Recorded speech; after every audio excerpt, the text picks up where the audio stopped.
Tako, najprej sin, potem brat. Sestra? Bil sem že v vlogah, ko sem zelo močno zgledal kot sestra in lahko po pravici tudi priznam, da ko človek zelo zgleda kot nekaj, se tudi že malo počuti kot to, tako da verjetno tudi malo vem, glede na to, kako sem že zgledal kot sestra, kako se mogoče sesterca na kratko tudi počuti, tako da, no, s tem občutkom samo. Migriral sem v sestro. V bistvu si že od malega migrant. Rojen si v Ljubljani, tako da pardon, tega niste slišali, na kar si preživel do svojega študija na Ptuju. Kako je ta migracija ti delovala? Ja, res je, jaz sem leta iskal razlog, zakaj sem se jaz rodil v Ljubljani. Nekaj časa seveda me je zanimalo najprej, kje sem nastal.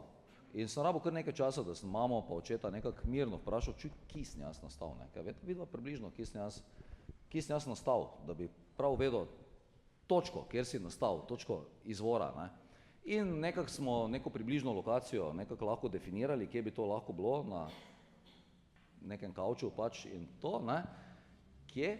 In potem je zdaj bila tu nosečnost, moj oče je delal v Švici, mama je bila na Ptuju, končala je študij v Ljubljani, v Ljubljani je imela sošolko, prijateljico, ki se je zaposlila v kliničnem centru in kot mlada nosečnica, moja mama je bila takrat stara 24 let, so ženske rojevale malo prej kot danes, danes pri 42 na primer, včasih pa pri 24, in je bila še neizkušena, skratka na tujem terenu in je šla v najboljšo oskrbo k svoji sošolki. In tako je prišlo do tega, da sem se jaz rodil v Ljubljani in kmalu zatem, dan ali dva, ne vem, kdaj je novorojenček že usposobljen za transport, pa so me hopa odpeljali nazaj na Ptuj in tam sem zrastel. Tako da to je moja prva migracija, je bila v Trebuhu v Ljubljano in iz Trebuha nazaj na Ptuj. Super, krasno. Danes to ponavljaš tudi na drugi relaciji. Danes si recimo dnevni migrant tako rekoč v Zagreb, kjer predvsem živiš in pač vse posod, kjer delaš. Ja, ko smo se pogovarjali za ta pogovor, ki je pač v sklopu projekta tudi teh migracij in risk change napisa, ki visi zunaj, in ta parola risk change tudi človeka, v tem primeru mene, potisne tehnično, če že danes govorimo o migracijah vseh vrst, v migracijo. In tako se je zgodilo, da se je srce vnelo za gospo z druge strani meje, se pravi iz Zagreba, iz Hrvaške, in iz te ljubezni je nastala ena mala družina, ki je iz ljubezni v ljubezen in za ljubezen spet malo rasla in se je širila, in tako se je zgodilo, da smo se mi v enem trenutku morali vprašati, kje bomo mi zdaj pravzaprav živeli. Jaz sem bil na Ptuju v eni mali hišici, moja soproga je samostojna kulturna delavka v Zagrebu in ni bilo dela za njo tukaj, mene itak ni doma in sem rekel, daj gremo mi tja, kjer boš ti lahko najboljše skrbela za to, da bomo mi vsi v redu, glede na to, da boš ti verjetno malo več doma kot jaz. In to je bil ta prvi risk change, tveganja tega, da se cela ekipa preseli v neko drugo državo. To je sicer 120 km iz Maribora ali pa 90 km iz Ptuja, ampak vseeno to je v drugi državi. In zdaj smo se mi premaknili v to drugo državo. In zdaj sem jaz postal migrant, dnevni, tedenski migrant vseh vrst. Tako da poznam situacijo pred leti, preden so Hrvati prišli v Evropsko unijo in kako smo si tisti, ki hodimo čez, želeli to, da bi se to končno zgodilo. In takrat je izgledalo zelo podobno kot danes, ko so v Evropski uniji.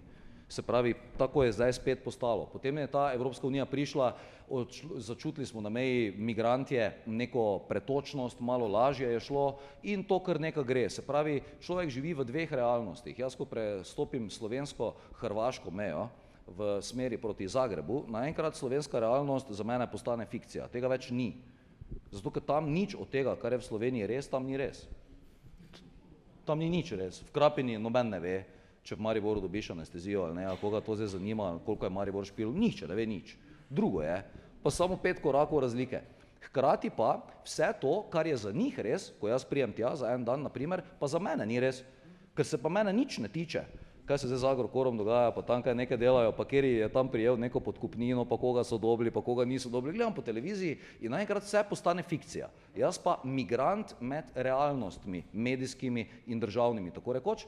In potem je, ko se je Evropa odprla, je ta migracijska pot malo boljše stekla, je to bilo res pretočno, zdaj potem smo dobili ograjo, takrat so bila malo neke napetosti so se zgodile, potem smo dobili vrata na avtocesto, na ograji, naša ograja namreč na mejnem prehodu ima vrata, ima na avtocesti, no mislim, to je bizarno, res leta 2017 videti vrata na avtocesti, sredi avtoceste so vrata, stari, nikoli jih ni bilo, včeraj jih ni bilo, naenkrat so neka vrata, sicer so odprta, samo vrata, če so odprta, se lahko tudi zaprejo, ne, in kaj bo, če se bo enkrat še vrata zaprla, ker zdaj so sicer že odprta, samo skratka, in potem te kontrole šengenske, ki so pa vzele še ogromno časa zraven nam migrantom, ne, dejansko jemljajo veliko časa in moje življenje je že, odkar sem se vozil tudi v Maribor, pravzaprav izključno migracija, gibanje, neprestano gibanje, migracije med mislimi, med ljudmi, med kraji, med zgodbami, neprestano premikanje, migracije in jaz sem, upam, da se še spomnim vprašanja, ki si ga zastavil, ne v zvezi s temi migracijami, ne, in najverjetneje sem tudi odgovoril, ali se kdo prav natančno spomni vprašanja? Tako da niti se ga jaz ne rabim, ja tako? Nekaj smo se pomenili. Ja, ko si omenil migracije in razne oblike migracij, glede na to, da je verjetno zakon celotne narave gibanje in premikanje, kar ne pomeni seveda samo v smislu telesa ali pa teles, ampak tudi v naši notranjosti, skratka, kot so kri po žilah, misli v glavi oziroma misli med ljudmi ali pa tudi besede migrira, včasih med nami, včasih pa še kaj drugega, kar pa verjetno se ne spodobi govoriti. Do naprej, da v končni fazi tudi recimo celo vesolje migrira in Zemlja migrira, tako okoli svoje osi, kot tudi po samem sončnem sistemu in v bistvu karkoli bi se ustavljalo ne pomeni smrt. Ne, skratka, vsi ti propagatorji pač ustavljanja nas na nek način spravljajo k nekemu samomoru. Kaj meniš, skratka, ti drugih načinih migracij, kot so miselne migracije in podobne migracije, no? Zdaj, če dovoliš, bi se najprej pred miselnimi migracijami vrnil na tisti del, ko si govoril o tem, kako se ljudem otežuje gibanje. Ne, in pač v točki negibanja, ko postane negibna stvar, vemo, kaj je, skratka, da je tam neke vrste konec. Ne.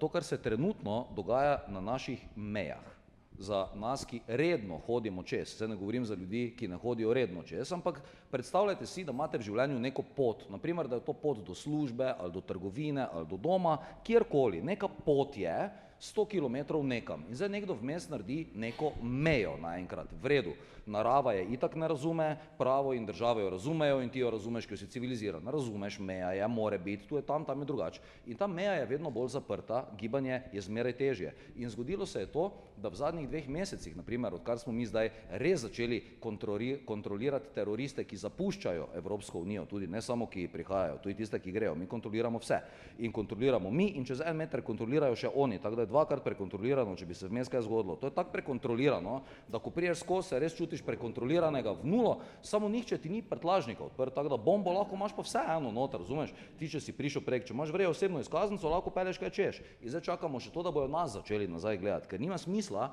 da gleda samo osebno izkaznico, če ti v avto ne pogleda, stari v avto bo tudi mogel začeti gledati. In skratka, zgodilo se je to, da je dejansko to, o čemer govoriš, ustavljanje. Jaz sem videl, kako je to mene ustavilo na poti.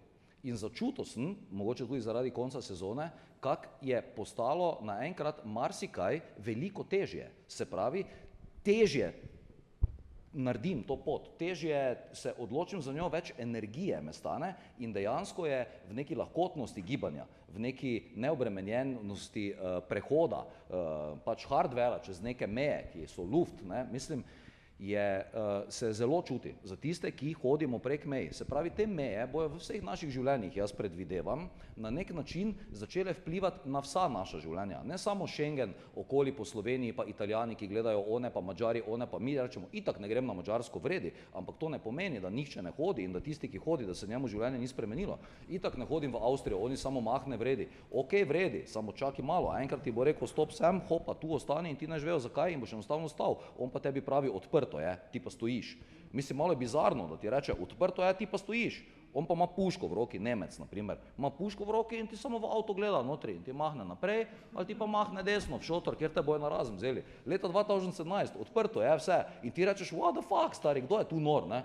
In enostavno je postalo zaprto in oni nas zapirajo tudi tako v mislih. Če pa govorimo miselne migracije, to pa je naprimer zdaj, miselna migracija bi pa lahko bila istočnica oziroma tema, če govorimo v mojem primeru v improviziranem programu na odru v smislu razvedrila. Ne. Programi, ki jih jaz delam v glavnem okoli po Sloveniji, služijo temu, da ljudje pridejo, da se razvedrijo, da se razveselijo, da so odobrovoljeni, da se nasmejijo, sprostijo, zabavajo, nasmejijo, da se imamo vredi in da gremo domov. In če na koncu nekoga vprašaš, kaj je bilo, lahko vsak reče, jaz ne vem, kaj je bilo, samo vredi je bilo.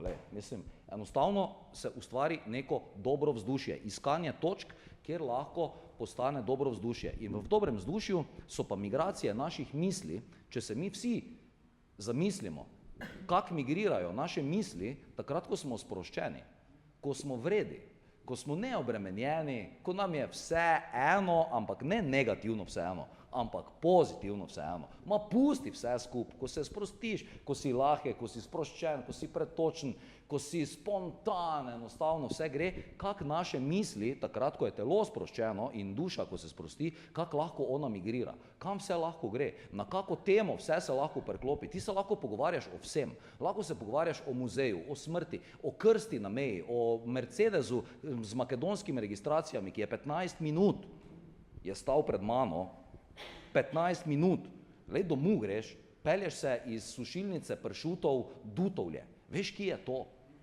To je 2 uri pa pol, če se 160 pelaš do meje po noči in priješ na mejo, 1:01, pred tabo 20 avtov, ti pa 2 uri pa pol stojiš tam, ob 1 po noči, stari, in rečeš, čakaj malo, jaz moram budno stati, jaz moram priti domov, ali ne vem, kaj je to, čakaj malo, oni, ko mene kontrolirajo, če jaz spim, ko grem mimo, on meni, mislim, lahko spim, ali se moram meniti z njim, ali ne vem, kaj vse stoji.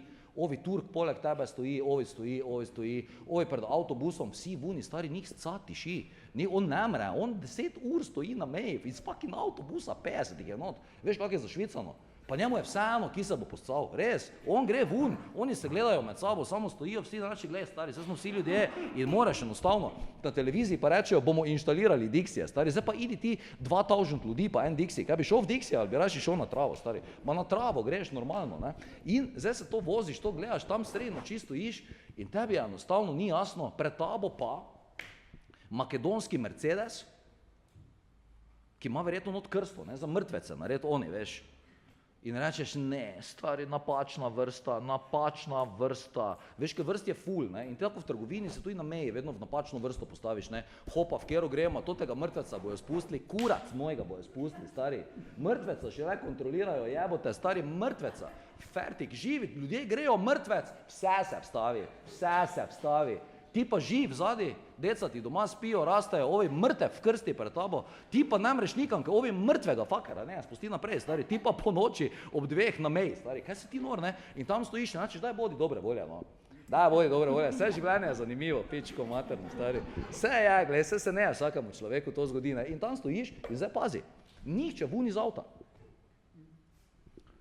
Osebna oziroma potni list makedonski, sumljivo, Mercedes, papire bite, ok, papire vse, te pa še za mrtvega nekaj, zdaj pa za mrtvega podajo potni list, ki več ne velja, ne, mislim, jebi ga stari veljavnost, če potni list ima, samo ovega več ni, pa neko potrdilo, kao od nekoga podpisano, da je ovi kuran zdaj res mrtev tam notri, ali ne vem kaj, zato ker policaj ne stopi vun, pa reče odpri krsto, da jaz vim, stari, da jaz vim toto sliko, če je to res toti, ni odpr krste. Ni odprl avta, tako da v totem avtu bi lahko bilo marsikaj not z lepim potrdilom. In ti tam stojiš, ne, in te migracije so zdaj postale take, naenkrat so se začele pojavljati in dogajati neke zgodbe, ki jih prej ni bilo, ne, ampak izjemno upočasnjevanje. In zdaj, če se pogovarjamo o migraciji misli, ne, ti v teh trenutkih, ko sem prej govoril o teh sproščenosti in dobri volji, ne, ko je misel migrativna, če se lahko tako izjavim, ko ima potencial migracije, ne? Ker mi dostikrat smo sproščeni, pa naše misli nimajo potenciala migracije. Ja, tak? Ležiš na kavču, pa rečeš, pizda, zdaj bi si nekaj mislil, stari, pa ne mreš nič, si pri milem Bogu, si ne mreš nič misliti, enostavno ne dela, stari, ono, daj nekaj. Daj televizijo, da vidim, če sem budno ali nekaj, daj šalta, če me to drži, ne, to me ne drži, ne, to pusti da na tiho, stari, ne, nekaj bi si mislil, stari, nekaj moram pogledati, daj nekaj bi si mislil in danes tudi takrat, ko si sproščen, si je težko nekaj misliti. Skratka, zato, da bi si ljudje lahko nekaj mislili, je zelo dobrodošlo, da smo ljudje budni, da smo gibčni, da smo veseli, da se gibamo v telesu in v misli in da včasih pridemo na kup, kjer beseda da besedo in misel da misel. Naprimer, jaz pred 5 sekundami, niti pod razno, nisem vedel, kaj bom zdaj tu govoril. Jaz sploh ne vem, kaj govorim, nič ne mislim. Samo govorim in se poskušam odzvati na to, kar prije s tvoje strani.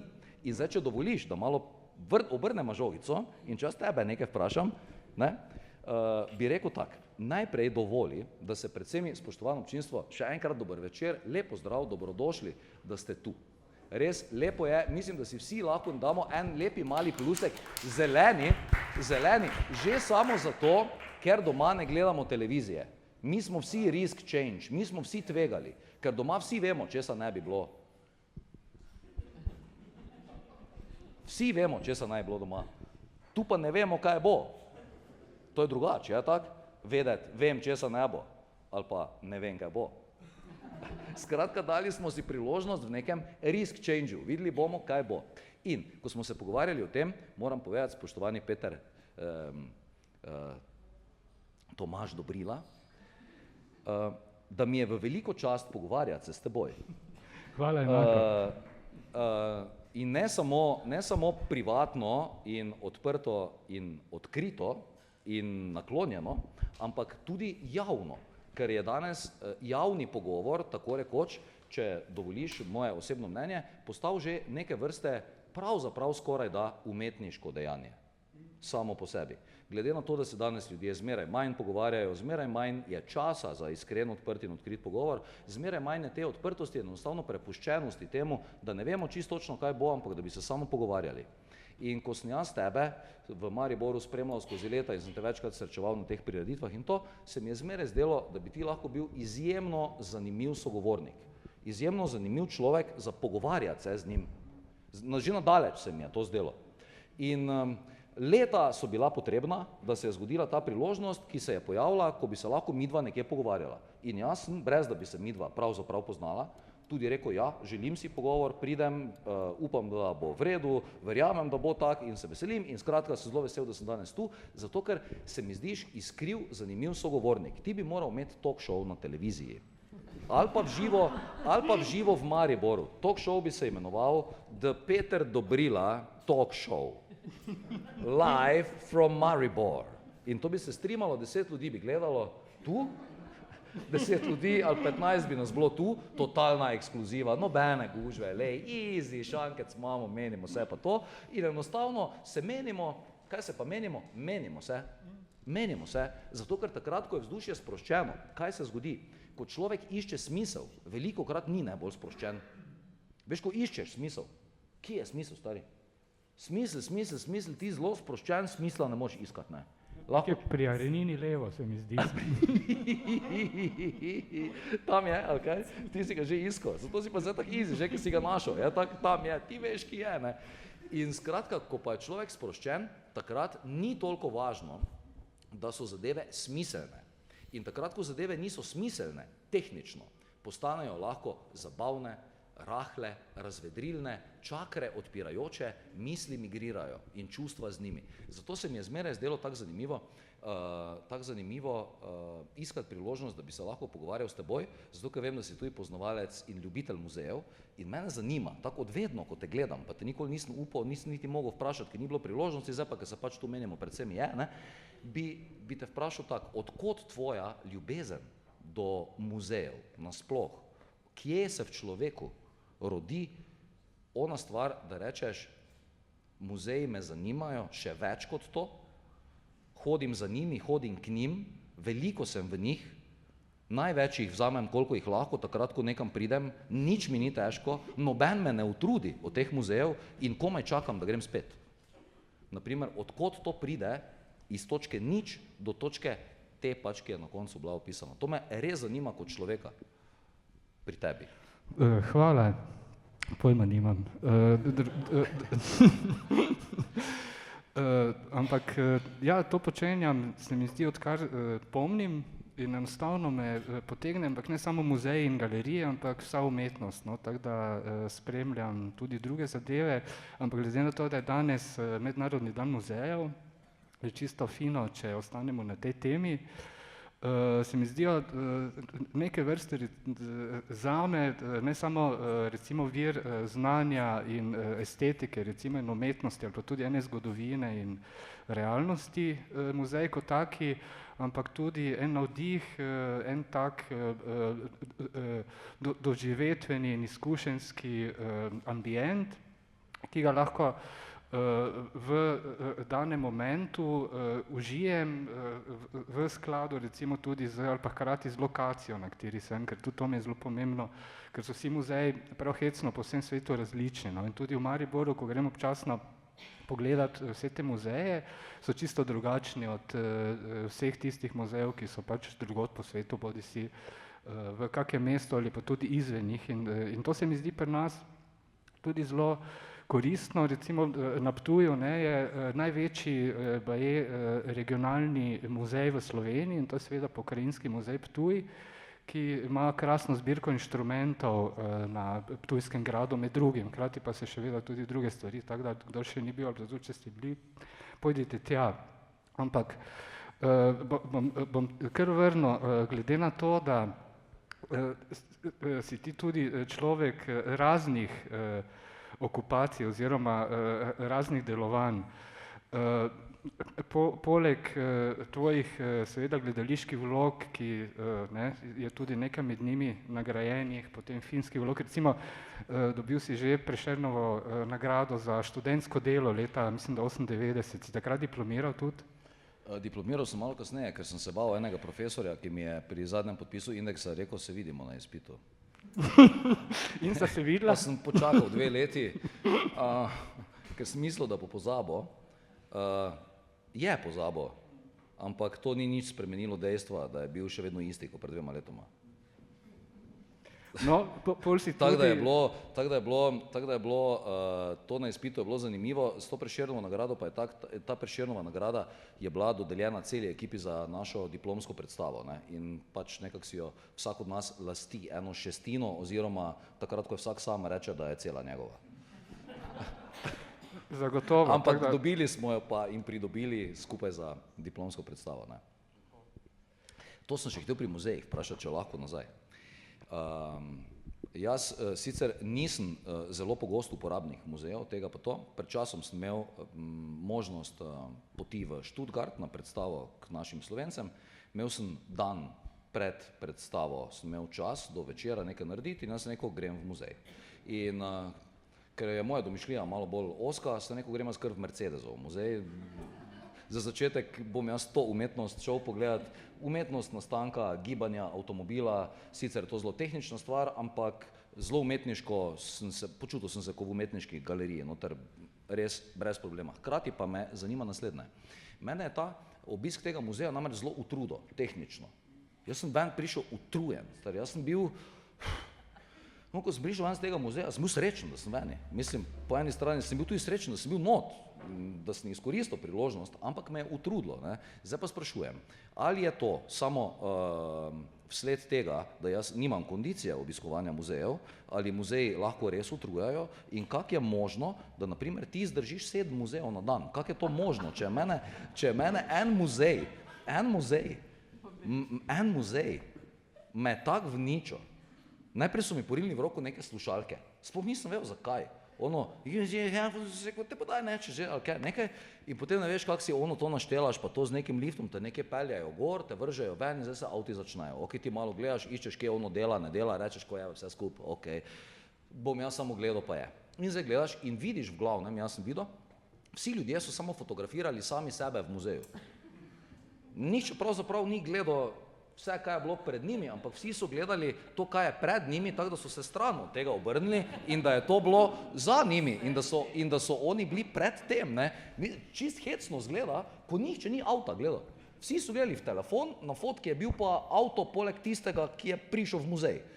In jaz sem rekel, dobro, nam fotkal, ne, nam se temu prepustil, bom probal nekako z vtisi oditi ven z neko zgodbo, ki jo bom zadržal. Če bi gledal v telefon, bi samo fotke lahko pokazal, kje sem bil, nič kaj drugega. Se naj spomnil, sem rekel, daj da vidim, koliko moji možgani zmorejo na eni taki poti si zapomniti na poti ven. In mogoče me je to utrudilo, ker je bilo toliko nekih informacij, ampak jaz ti povem, da ko sem šel v noč, rekel, jaz komaj čakam pivo, pa eno malco tam v onem Mercedes restauraciji, veš, ko rečeš, daj mi Mercedes vilco, daj mi Mercedes servieto, daj mi Mercedes lazanjo, da vidim, kako je to, daj mi Mercedes špargl, pa Mercedes pivo mi daj, pa Mercedes račun, daj mi, vse mi daj. Evo, ko sem tu, naj se zgodi. Deževalo je ven, 5 stopinj je bilo, jaz nisem imel jakne, mrzlo je bilo, ni bilo prijetno. In ko sem prišel ven do onega šopa, kjer ni bilo nič za kupiti, jaz pa sem hotel nekaj kupiti, pa ni bilo nič za kupiti, veš kakva frustracija je to, ko bi rad nekaj kupil, pa ni za kupiti, stari ti pa rad bi kupil, pa ni, če je vse brez veze, pa vse Mercedes, te pa priješ do onega piva, te pa vidiš pšenično pivo, pa rečeš, to bi, ne, te pa na tebe prava, Weizen oder Fassbier, rečeš Fassbier, Weizen, ne, pardon, napačnega sem naročil. In potem ne rečeš, tam, kjer najverjetno budala izpal, te pa napačno pivo piješ, pa rečeš, vse je vreje, vse to je tudi dobro, no. Ali ne vem kaj, te pa če bi naročil za jesti, pa ne ješ in greš nesrečen domov. Srečen sem bil, ko sem se v avto vsel, pa sem frutabelo požrpal, vodo pil iz plastike, ki sem si jo poleg prinesel in me je muzej vničil, to sem htel reči. Kje je človek? Kak se trenira? Kondicija za muzeje in če mi lahko poveš, kak ti vstopiš v dan, ko veš, da boš 7 muzejev obdelal v enem dnevu, pa še čez cele Benetke bo šel, naprimer. Ker ti veš, da je najkrajša pot čez Benetke, čez vse muzeje, če hočeš, to greš s Petrom Tomažem Dobrilo, Speed Museum Guide Through Venice. Naprimer, kako se to naredi? No? To me tehnično me zanima, ker to je pa tudi migracija in misli in hardvera, ne? No, nisem še bil v muzeju v Stuttgartu, v Mercedesovem. Moraš iti. Ja, tako da ne vem, kako deluje. No, najbližje, ko sem bil v enem podobnem muzeju, je bilo v Wolfsburgu, v Volkswagenovem, ampak nisem šel not. Ful dobra fora je to. Vidiš to? Temu se reče po ameriško punchline. Punchline. Mene je zdaj kot pleskavico obrnilo. Najprej sem mislil, da imamo stično točko, da vema, kak je v avtomobilskem muzeju, ne, ker si ti rekel, bil sem tam, samo nisem bil not. Ampak bil pa sem v tehničnem muzeju v Bistri, skratka tam, kjer imajo Titove avtomobile in tudi še druge avtomobile iz recimo prejšnjega tisočletja. In tudi to me zanima, tehnični muzej, recimo en super je na Dunaju, drugi v Münchnu in tako dalje. Medtem ko v glavnem me pa pritegnejo umetniški muzeji, no, ki so pač lahko tudi glasbeni, tudi ne vem, likovni in podobno ostalo. In so tudi toliko različni, da recimo sploh ni problema, da jih narediš več v enem dnevu, te pa seveda z veseljem povabim po Benetkah, pa boš videl, kak je to pa da vidimo, koliko zdržiš, no.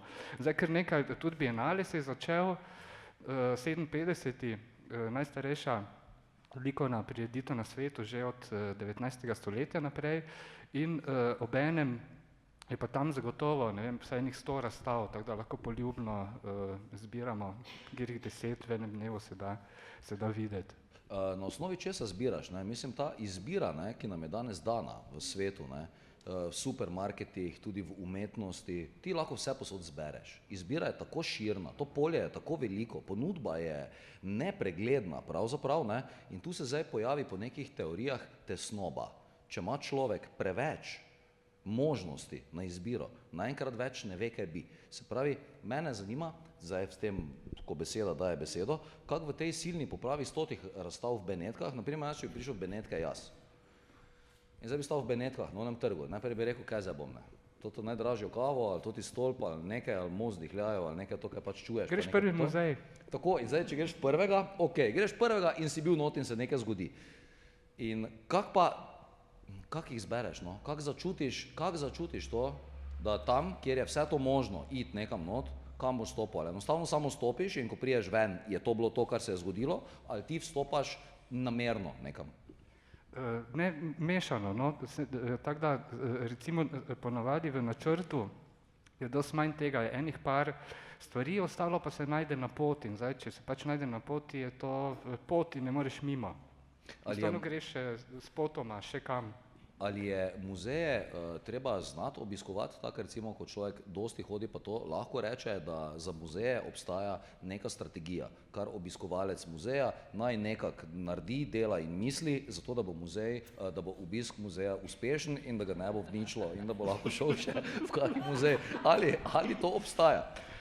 Ja, po moje ne sme fotografirati samega sebe. Tudi recimo v enem filmu, mislim, da mogoče celo Annie Hall, je Woody Allen hodi po galeriji in seveda eksistencialistično razpravlja z svojo spremljevalko o tej sodobni umetnosti in pol pravi, ne, da kje so pa tu punce. Da on v bistvu je prišel ta muzej punce gledati, tako da v bistvu si lahko ti tu zbereš tisto, kar boš gledal, so to skulpture, to umetnost, so to punce, so to ljudje. Veš, kje je, ne? Ja. In hkrati pol tudi Woody Allen pristopi k eni ženski in začne pol razpravljati o eni abstraktni sliki in jo vpraša, kaj delaš nocoj, pa ona reče samomor. No, in pol jo vpraša, ok, pol se pa vidiva jutri. Tako da recimo jaz tudi, ko hodim po muzejih, včasih se ne da vse skupaj videti danes, ampak ene stvari preložim na jutri, ker je toliko tega, da je to treba s tem pač živeti. In zdaj me zanima naslednje. Verjetno je užitek v obiskovanju muzejev, v participiranju v nekih umetniških energijah, krogih, v komunikaciji z nekimi umetniškimi deli, velikimi, manjšimi, raznoraznimi in to. Kako se občuti, na primer, užitek izkušenega užitkarja umetniškega, kako se to čuti, ta užitek? Kako to je? To je pa neopisljivo, mislim, super, tako kot recimo danes tukaj, ko se pogovarjava, ali pa tudi ob kakem filmu, ob kakej predstavi, ob kakej glasbeni uverturi, recimo koncertu in tako dalje. To mislim, da je super. Vsak tak prihod in odhod iz muzeja, ker tudi tako praviš, odhod je važno, včasih imaš občutek, ok, saj brez veze, sem se malo nasral, ampak gremo dalje, ne. V katerem muzeju si to mislil?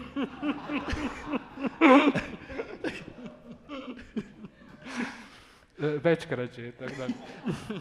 Nisem vprašal kolikokrat. No,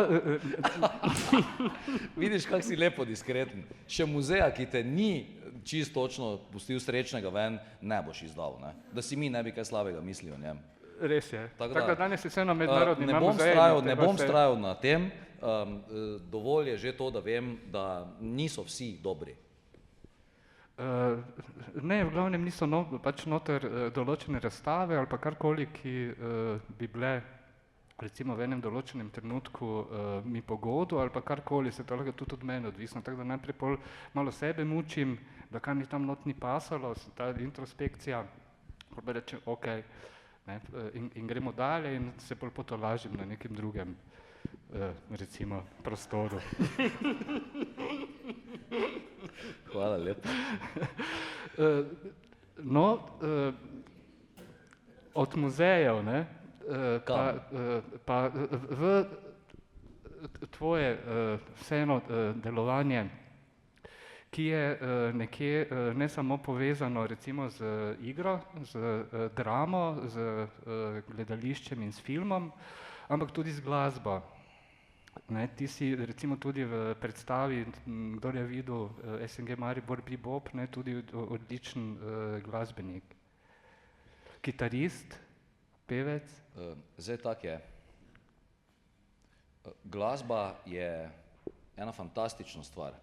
Izjemno inspirativen, čustven, neskončen svet možnosti vsega, kar se da ali ne da izraziti, da se pa na najrazličnejše načine, tudi ob istih melodijah ali pač nekih kombinacijah zvokov, začuti drugače, zmeraj znova, polno na neverjetne načine. Neverjetno polno užitka, osrečujoče in blagodejno vplivajoče na človeško dušo, glasba v mojem primeru. Rad imam vse vrste glasbe, ki me v nekem primeru pritegnajo. Zdaj, in glasba je za človeka, ki se na primer izraža na odru nekako. Mi smo prišli v gledališče. V gledališče prideš, to je dramsko gledališče, tam dobiš neki tekst in zato treba nekaj govoriti, ti poskušaš narediti vlogo, režiser ti nekaj govori, igralci nekaj govorijo, ti bi nekaj in skratka tam not nekaj delaš, poskušaš biti kreativen, ampak si zelo vpet v razne komunikacijske interakcije, v neki kontekst, od katerega si zelo močno odvisen in ustvarjalno pravzaprav ne moreš doseči točke tega, da rečeš vse to, kar zdaj gre ven. To gre samo iz mene in to gre iz mene in to gre tako je in to je. Se pravi, tudi zaradi tega sem jaz pristal sam na odru v improvizirani stand-up komediji, ker se tam dogaja točno ta pretok neke kreativne, ustvarjalne energije, ki je človek ne kontrolira toliko, koliko jo samo pripušča skozi sebe in pusti, da gre ven, potem vidi, kaj se je zgodilo. In glasba sama po sebi me izjemno privlači. Izjemno privlači. Naprimer pesmico od Bojana Sedmaka, našega dragega prijatelja, ki je tukaj z nami in ga lepo pozdravljam. Že od trenutka, ko je prišel, sem ga videl in sem imel potrebo, da tudi to rečem, dragi Bojan.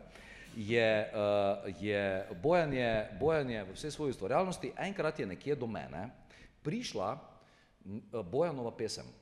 Bojanova pesem je prišla do mene slučajno preko nekega CD-ja, na katerem so bile pesmi in jaz nekaj poslušal, bolj ali manj zbrano in ena je res prišla. Tako da jo začutiš, tako verjetno v muzeju, tudi začutiš, da en pa je, to ti pa je. In ga začutiš, da je in ne veš čisto točno zakaj in zgodi se naslednje.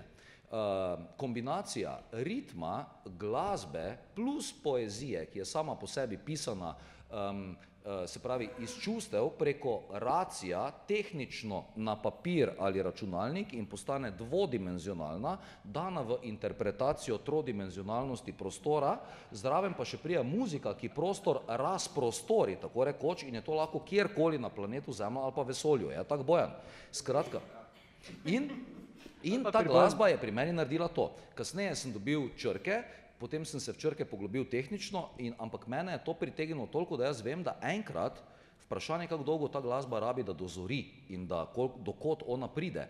In pač mi, ki nismo glasbeniki, rabimo več časa, pač smo samorodni, nekako bolj tak je, ni glih letina tako močna, pa včasih je malo bolj kislo, samo rodi, jebi ga, ne, pač je, ne, tak je narava dala, ne šola, ne, in zdaj čaka ta pesem, da bo nekako prišla ven. Enako se je zgodilo, naprimer, ko govorimo o glasbi, glasbene predstave sem zmeraj imel rad sem imel gibanje, rad sem imel to raznovrstnost, te lahkotnosti, da se to dvigne od nečesa, da to postane razplesano, kakor mi je zelo ljuba razplesana misel tudi v stand-up komediji, se pravi, da je hitro, da je lahko, da je okretno, da je veliko gibov, da je tu dosti neke akcije, da je to grobo tkan gobelin z najrazličnejših barv, ki samo gre in ki nepresahljivo traja in traja. Mi se velikokrat pri plesu in glasbi utrudimo, ne vem, če si opazil.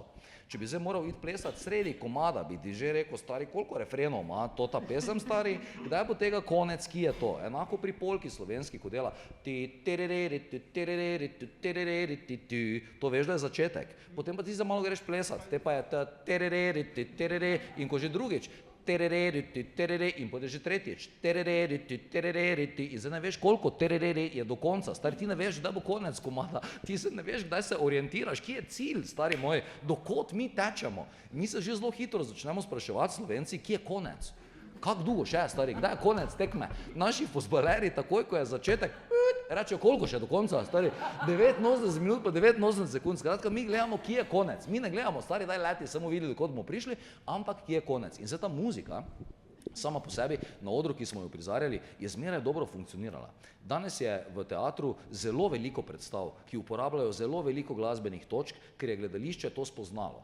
To moč tega, da pripusti glasbo na oder, tudi pod tekst je veliko več glasbe prišlo, kot je bilo pred leti, je zdaj naenkrat to. In danes je vprašanje v gledališču ne kako narediti dobro glasbeno predstavo z dobro glasbeno podlago, ampak je vprašanje ključno, kaj sledi za tem, stari, ker zdaj smo enkrat te glasbe pa teh songov najedli. Kaj je tisto, kaj bo šlo dalje? ker zdaj pa že vsi začenjajo z glasbeno točko, pa vse igralke pojejo, pa vsi igralci pojejo, pa en se malo sleče, pa en malo naredi to in zdaj vsi to uporabijo, ker je to učinkovito, ker smo naučeni na to. V produkciji zadnjih 2 let, če pogledaš slovensko gledališko produkcijo in tudi tuje, imaš tega v sigurno 50% primerov imaš glasbo na odru že, je prišla, glasba je toliko močna.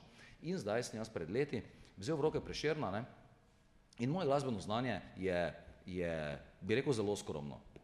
A-mol, C-dur, F-dur, D-mol, E-mol, G-dur, ne prehitro, E-dur, A-dur, bolj tak, ker je vse na gužvi, oni prsti vsi na kupu tam noter, D-dur, D7, C7, F-mol, B-mol. To, naprimer, to je muzika, to so akordi, to je zdaj repertoar intonacij, v katerih se lahko za nekaj znajde. In pazi, jaz vzamem Prešerna in si mislim tak, ne, ko govorimo o glasbi. Sicer zdaj delam iz teatra, sem malo stopil ven, pa malo delam sam, pa so ti programi bolj tak, da tudi če se kaj poje, je to vse bolj take bolj vesele narave, razposajene, zelo da bi bilo malo zanimivo, zabavno. In jaz vzamem onega Prešerna in si mislim, čuj, kaj kdo ve, kak je bilo ime možu od Primicove Julije? Tistemu, ki jo je res dobil, ono na koncu kao, ki jo je imel doma, pa vse, pa deco, pa njegova je bila, pa ko je Prešerna videl, rekel, biš ti, pisam, moja je, stari. Ono, kak je bilo ime tipu, ki je to Primicovo Julijo, stari, spacal na koncu? Kjer je to model, stari? Kjer model je to, če Prešer ni jebote, ono, ker Prešer je z ono knjigo prišel, pa rekel, lej to, kaj imam za tebe? Ona rekla, beži mi s to knjigo, stari moj. Ono, le se kaki si, stari 1,60 m, ti se stuširata, kaj nekaj, ne vem kaj, stari cirozo, imaš stari ti još hin čez 2 leti. Se lepo pišeš, samo fuck off, ne, kaj zdaj kurac, ne. Oprostite, zrazu, zdaj banaliziram, ne, ampak nihče od nas ne ve, kak je bilo ime možu od Primicove Julije. Nihče. Pa on jo je dobil. Mi samo vemo, da je Prešer ne htel imeti. Pa da je ni dobo. Se pravi, mi ne vemo, kdo jo je dobo, mi vemo, kdo je ni dobo. In kak fejst je ni dobo. In kak je trpel, da je ni dobo. In kaj vse je naredil, pa je še vseeno ni dobo. Nikak je ni dobo, stari. In zdaj si jaz mislim, kaj pa če pogledamo na stvari malo drugače, ne? Če misel migrira, če zorni kot migrira, če ga premakneš, če on ni nepremičen mrtev, tam, kjer so nam ga v šoli nastavili in ne razmišljaš nič dalje, pa greš malo v kraj okoli, pa rečeš, čakaj malo, kako bi za lahko to bilo. Kaj lahko rečeš za človeka, ki je neki ženski, ne glede na to komu, kak pa vse, napisal take stvari, da milijoni ljudi, 150 let potem, vse generacije vejo za njo, pa kaka svija je bila, pa za njega, kak je fige nosil, pa kak dober je bil, pa kak je dosti pil, samo jebi ga, drugega ni bilo takrat, no, sebi kaj drugega, če bil internet, bi bil na internetu, ali pa okej, skratka, kdo je zdaj njo zares dobo? Ali jo je dobo oni, ki jo je dobo skozi vse večne čase, ne glede na to, ali je ona na to ljubezen pristala in jo je vzela, ampak v njem je bila taka inspiracija, da je on z življenjem plačal to, da je naredil spomenik, pa ne oni v Ljubljani, ki stoji, pa to, ampak on je spomenik skozi čas, ki za vse večne čase drži. Kdo je to dobo? In sem rekel, pizda, on jo je dobo, stari. On jo ima. In jaz knjigo vun, sem rekel, ni to tako zajebano, ko mislimo, da vidim, kaj si pisal. In malo grem gledat, kaj on piše. In si mislim, če bi zdaj poezija, to je pa zdaj iz Bojanovega primera sledi, dobi zraven malo muzike. Mi Prešerna samega sebe, naprimer zdaj govorim o razliki med črkami, emocijo, mislijo, čustvom in muziko v vsesplošnem dojemanju nekega materiala, če lahko. Je to zanimivo? Mislim, lahko tudi kaj drugega. Daj, ne končam to, te pa nekaj drugega, ja tak? Daj, če smo že tu. Jaz sem vedel, da ni zanimivo, ok, ampak hvala za naklonjenost vseeno. Skratka, če v ta, to je ritmično sestavljeno tako, da stoji ko zid. To je dihanje not, to so besede not. To sploh ne rabiš biti tam, da ko to enkrat krene, da se ta zid sam sestavi.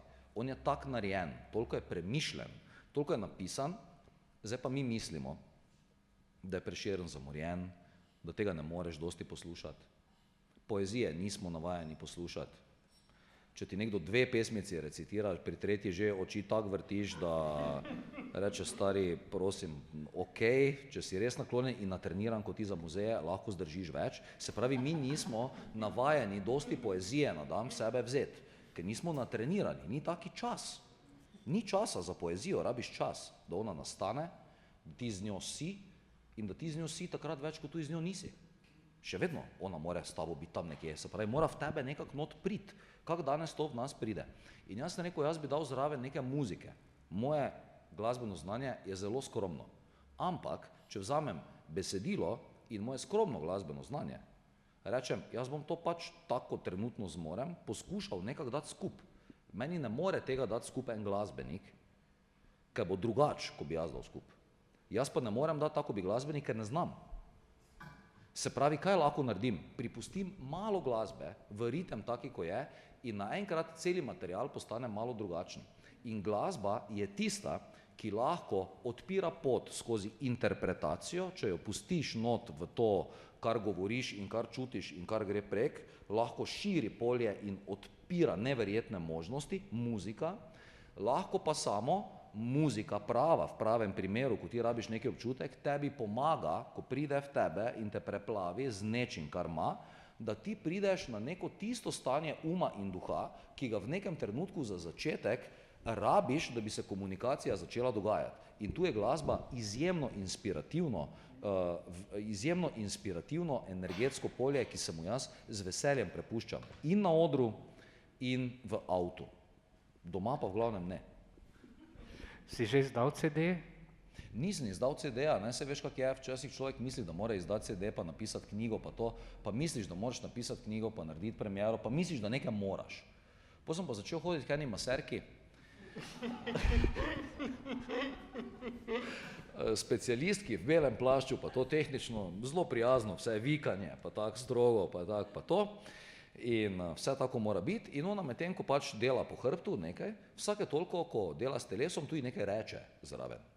In ona je rekla, ona najprej gre z roko tako po hrbtu in ona iz tega hrbta mojega, v tem primeru, ko sem jaz tam, verjetno pa v katerem drugem primeru tudi drugih hrbtov, nekaj čita. Ona bere iz hrbtov.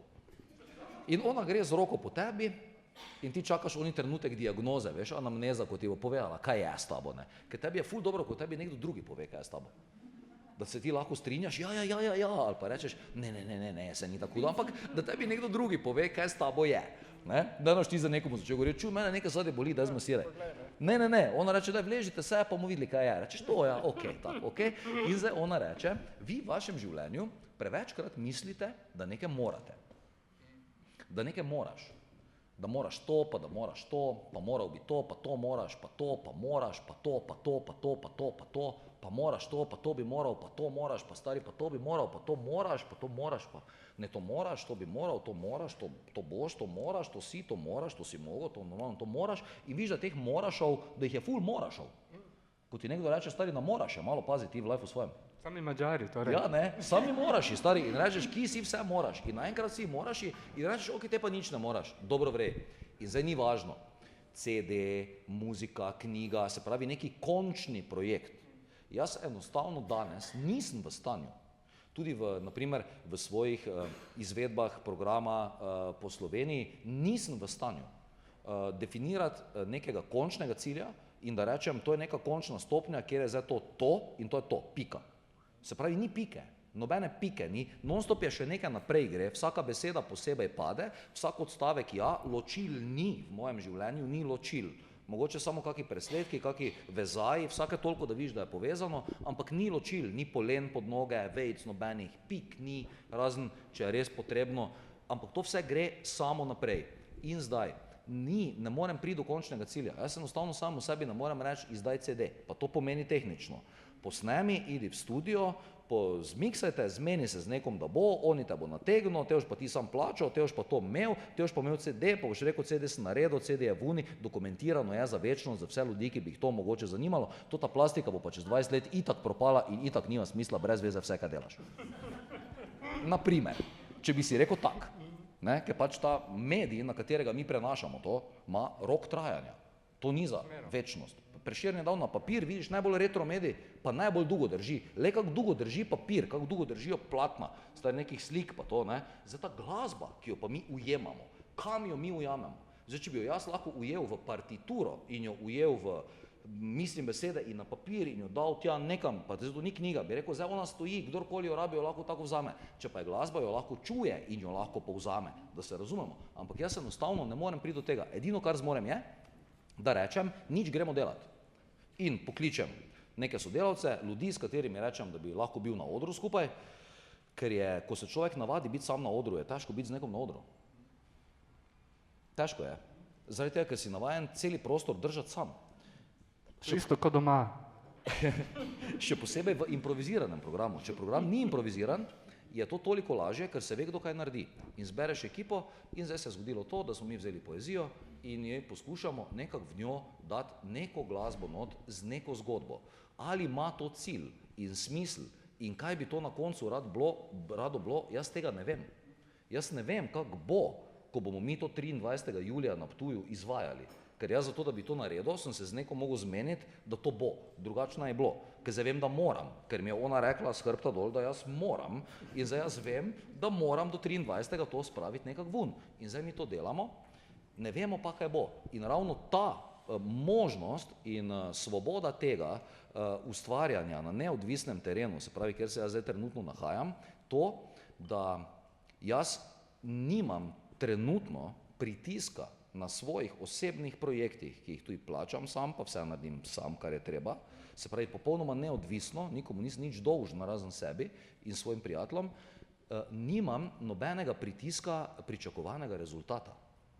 In to, da ni pritiska pričakovanega rezultata, je eno osvobajajoče polje, v katerem se odpirajo zmeraj novi koraki, možnosti interpretacije podobnih ali pa tudi celo istih materialov. Se pravi, da pesmica enkrat, ko je ujeta, kak je povedana, je danes povedana tak, jutri pa tak, jutri pa tak, jutri pa tak. In tudi v gledališču sem se zmeraj trudil najti momente, kjer bi vsak večer lahko malo drugače igral, zaradi tega, da bi imel občutek, da je živo. Se pravi, ta živost, živahnost, spet migracija energije, misli, kisika skozi telo, energije iz vesolja skozi človeka, energije med občinstvom in nastopajočimi, ta migracija, to gibanje, vse splošno, je tisto, kar je najbolj razveseljujoče in inspirativno za naprej. Gibanje je inspirativno in glasba je za mene gibanje. Če odgovorim na kratko. Da.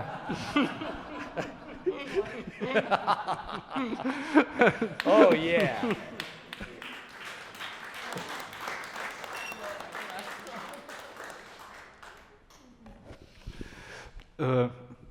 Back to migracije.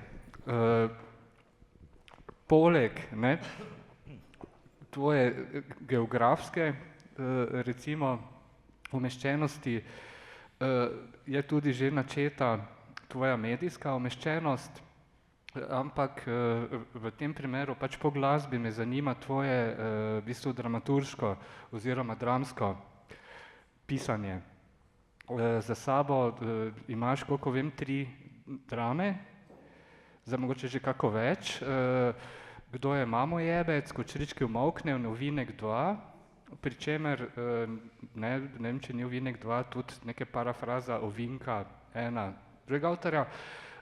In ta je bila tudi slednja, mislim, da leta 2008 zadnja uprizorjena, Samom strelce na Ptuju. Pišeš še kaj, delaš drame, boš uprizoril še tvoje druga 2 dramska teksta. Tak je, ko sem delal v gledališču, malo več, se pravi, ta zgodba in ti teksti so iz tistega časa, ko sem v glavnem bil v repertoarnem dramskem teatru. Ni bilo nič zunaj, ni bilo improvizacije, ni bilo tega, kar delam sam. Ampak so bili zmeraj scenariji, potrjene ekipe in organizirano delo ustvarjalno v teatru, ki mi je toliko, ne bom rekel nezadovoljstva puščalo, ampak toliko odprtega ustvarjalnega prostora, da med tem, ko sem jaz nekaj delal, sem še zmeraj sedel zraven, pa sem pisal to, kar bi jaz rajši delal, kot to, kaj delam. Kaj bi me takrat bolj zanimalo. Tako sem imel občutek, da se nekako zdravim, praznim in regeneriram, ker sem imel včasih občutek, da ni glih zdravo okolje, v katerem se nahajam. Namreč 2 meseca z žlico kopati jamo za nebotičnik, na primer. tako se mi je zdelo včasih, da žlico kopam jamo za nebotičnik, ali pa da jama že skopana, nekdo pa reče, zdaj pa jo zasipaj, ker jame ne rabimo. Te pa jaz rečem šefu, zakaj si rekel, na jamo kopljamo en mesec, stari, zakaj smo jo kopali zdaj? Jaz sem utrujen od te jame. Zdaj si jo pa sam zasipli, ali ne vem kaj. In nisi prave volje, če nekaj razmišljaš, nekdo drugi ti pa govori, kaj ne delaš.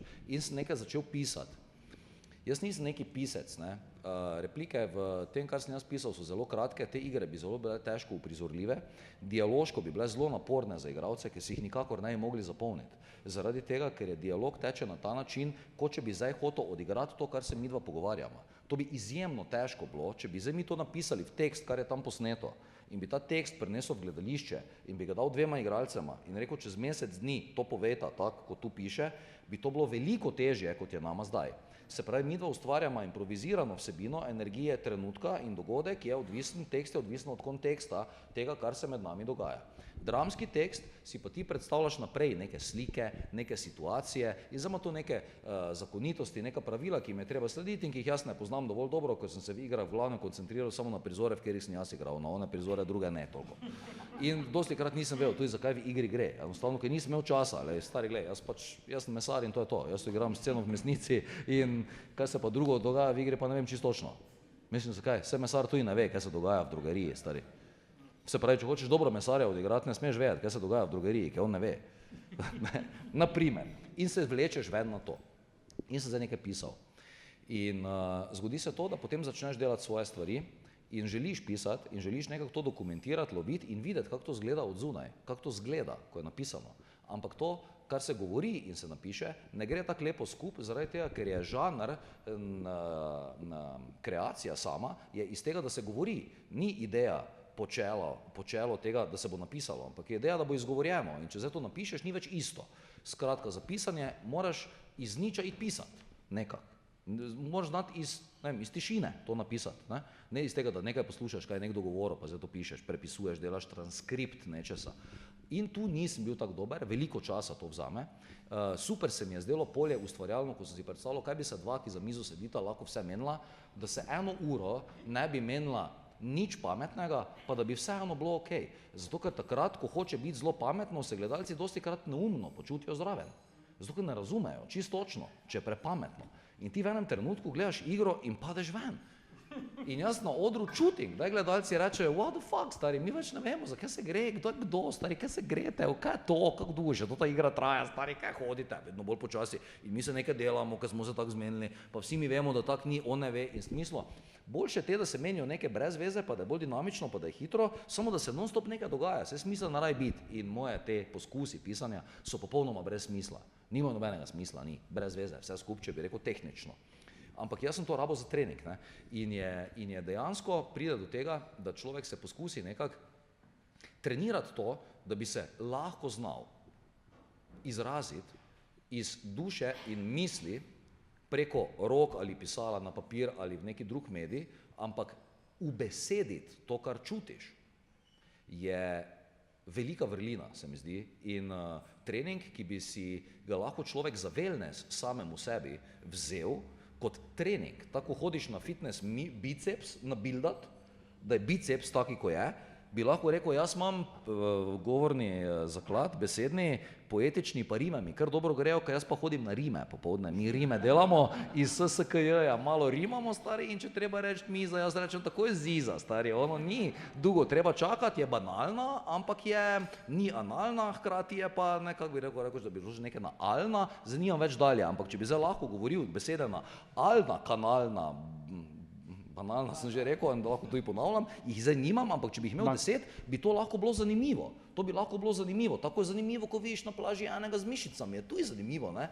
In zdaj, če bi to bil taki neki fitness, miselni fitness, da se znaš nekako lepo izraziti, nekomu nekaj povedati, tako nekako, da mu znaš nekaj lepega povedati, tako na kratko, pa se narabi biti dolga pesem, pa med kitic, pa 3, 3, 2, 2, jamp, diti, ramp, ono to, oksimeter, oksimoron, ne, stari, glej, napiši poezija v prozi, bolite kurac, samo daj 5 vrst nečesa, da jaz rečem, fuck, kako lepo, stari, jaz si to predstavljam, kaj je zdaj prišlo in to v meni odpira neki novi svet. Če bi mi bili to zmožni, trenirati v sebi, pa to vsake toliko udejaniti, ne za Valentinovo, samo prepisati, nekaj ji moram napisati, stari, 14. drugi je, če ne nekaj napisal, ova me vbila, stari, ono. Veš, da je čist drugač pišeš pod vtisom, če misliš, da te bo vbila, če neš napisal, ko če rečeš, gled, imam napisano za 14. januara, stari, 28 mesečev ti poslal, ker sem jih celo leto nabiral in te jih bom samo šopal noter, ker jih imam zbrane, ker mi dela ta pretok, kaj bi jaz lahko tebi rekel. Ker mi več ne vemo, kaj bi lahko rekli, razen tega, da je gremo, ne gremo, čakaj vse, koliko je ura, kaj imaš jutri, ne, veš kaj si, ne, gled, to me ne zanima, čuj mi je gremo, idi, fajn se me, kdaj priješ, ne vem čisto točno, kaj se nisi javil, nisem čul, veš, ono te opravilni teksti, ki nas peljajo skozi življenje, ne, ne, če bi še imeli neko možnost, ne, in ta možnost ni samo to, da čitaš, da imaš ti knjigo odprto, pa probaš čitati, ker tudi zato moraš imeti kondicijo. Jaz mislim, da je bilo treba čitati vsake toliko malo na glas, da besede čuješ, ker ko besede čuješ, so one ful drugačne, ko jih ti vidiš, pa ti misliš, da jih čuješ, ampak jih ne čuješ. Ker to, da ti misliš, da čuješ, pa ne čuješ, ni isto, kot če čuješ, ja tak? Ni isto, stari, fucking ni isto. In zdaj pač malo, sej ni treba Vojno in mir na glas prečitati cele, to si fucking, dobiš tablete, da začneš tiho čitati dalje. Ampak vsake toliko malo, da probaš nekaj reči, neke neobičajne kombinacije besed, da vidiš, kako to iz tebe ven zveni. Ker mi nismo navajeni na to. Mi nismo navajeni na to, stari. Tudi, če greš na Japonskem na WC, pa ti tam začneš špricati, stari, ko si se posral, pa ti ne veš, pizda, ovi tebi z nekim curkom rit perajo, stari, ovi nimajo papira, pizda ti materna. In zdaj ti sediš na Japonskem na WC-ju, tebi šprica po riti, stari, se nisi navajen. Japonca boli kurac, on je navajen, ko se posle reče, ok, spravno, gremo dalje, ker ve, in mi nismo navajeni. Zdaj pa, da se navadiš na to, se govoriš tretjič na Japonsko, pa že rečeš, veš kak šprica, stari, komaj čakam, da sem posral, ne. Se pravi, navadnice treba. Tako da, ko greš na Japonsko, probi, res, na WC prvo, ko veš, ono, v nekem dobrem hotelu, tam, ko ne veš čisto točno, neki čudni znaki so baje gor narisani, tam not idi, tam se dogaja, le. Japonec ti zbriše, vse, neki robot ti prije, ti rito briše, stari, rečeš, vi tak serijete, okej? Ono, kaj si nor, mi pa imamo Schengen, stari, pa poleg avtobusa vsi serijajo, stari, da vidiš, drek, kako bun leze, stari, kaj si nor, ono, skratka. Spet poenostavljam in banaliziram in opisujem nekaj, kar ni potrebno. Hotel sem pa reči to, da če človek misli pri sebi, da bi se želel izraziti tak, da bi nekdo, ko nekdo nekaj reče, lahko nekaj videl zraven, da bi lahko nekaj začutil, da bi lahko nekaj slišal, da bi si lahko predstavljal, ko samo vidi napisano, ki mi pač opravilno z SMS-i komuniciramo, ne. Danes zelo redko priješ do kartice, do pisma, kaj boš te s tem, stari, nekomu eno stran na roko nekaj pisal, kaj mu češ povedati, kaj si fukjan ti, ali kak si, stari, ono, jebi se, stari, ono, link od YouTubea mu pošleš, daj idi gledat Metallico v Rusiji, pezda ti materna, pa mi pošli nazaj ti meni nekaj drugega. In odide vse nekam čist drugam, kjer bi moralo biti, ker mi ne vlagamo več časa in energije v to, ker ga nimamo.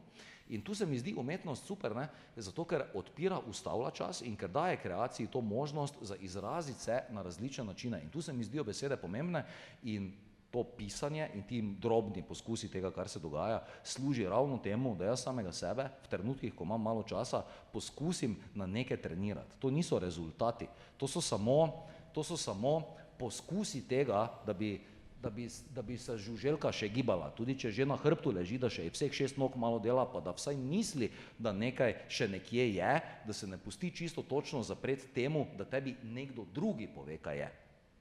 Ne? Ampak da rečeš, kaj pa, če bi bilo tak, se pravi zato, da pa rečeš, kaj pa, če bi bilo tak, pa moraš imeti neko idejo, kak bi to lahko bilo. Ne? Naprimer, v Mariboru se mi je zdelo to zanimivo, ko so bile te revolucije kulturne, ne? Mislim, stand-up festivali, ko enega župana več nekak je bila njegova doba končana, ne, pa se je začelo neko novo obdobje, ne. In zdaj, jaz sem imel takrat občutek, že ko smo tam stali in ko se je to dogajalo, da vsi ljudje tam vejo samo eno stvar, ne dveh stvari, samo eno, samo tega, da zdaj nečesa dosti, da zdaj nečesa konec. To sem čutil, da ljudje vejo, zmanipulirani ali ne manipulirani, ne vem.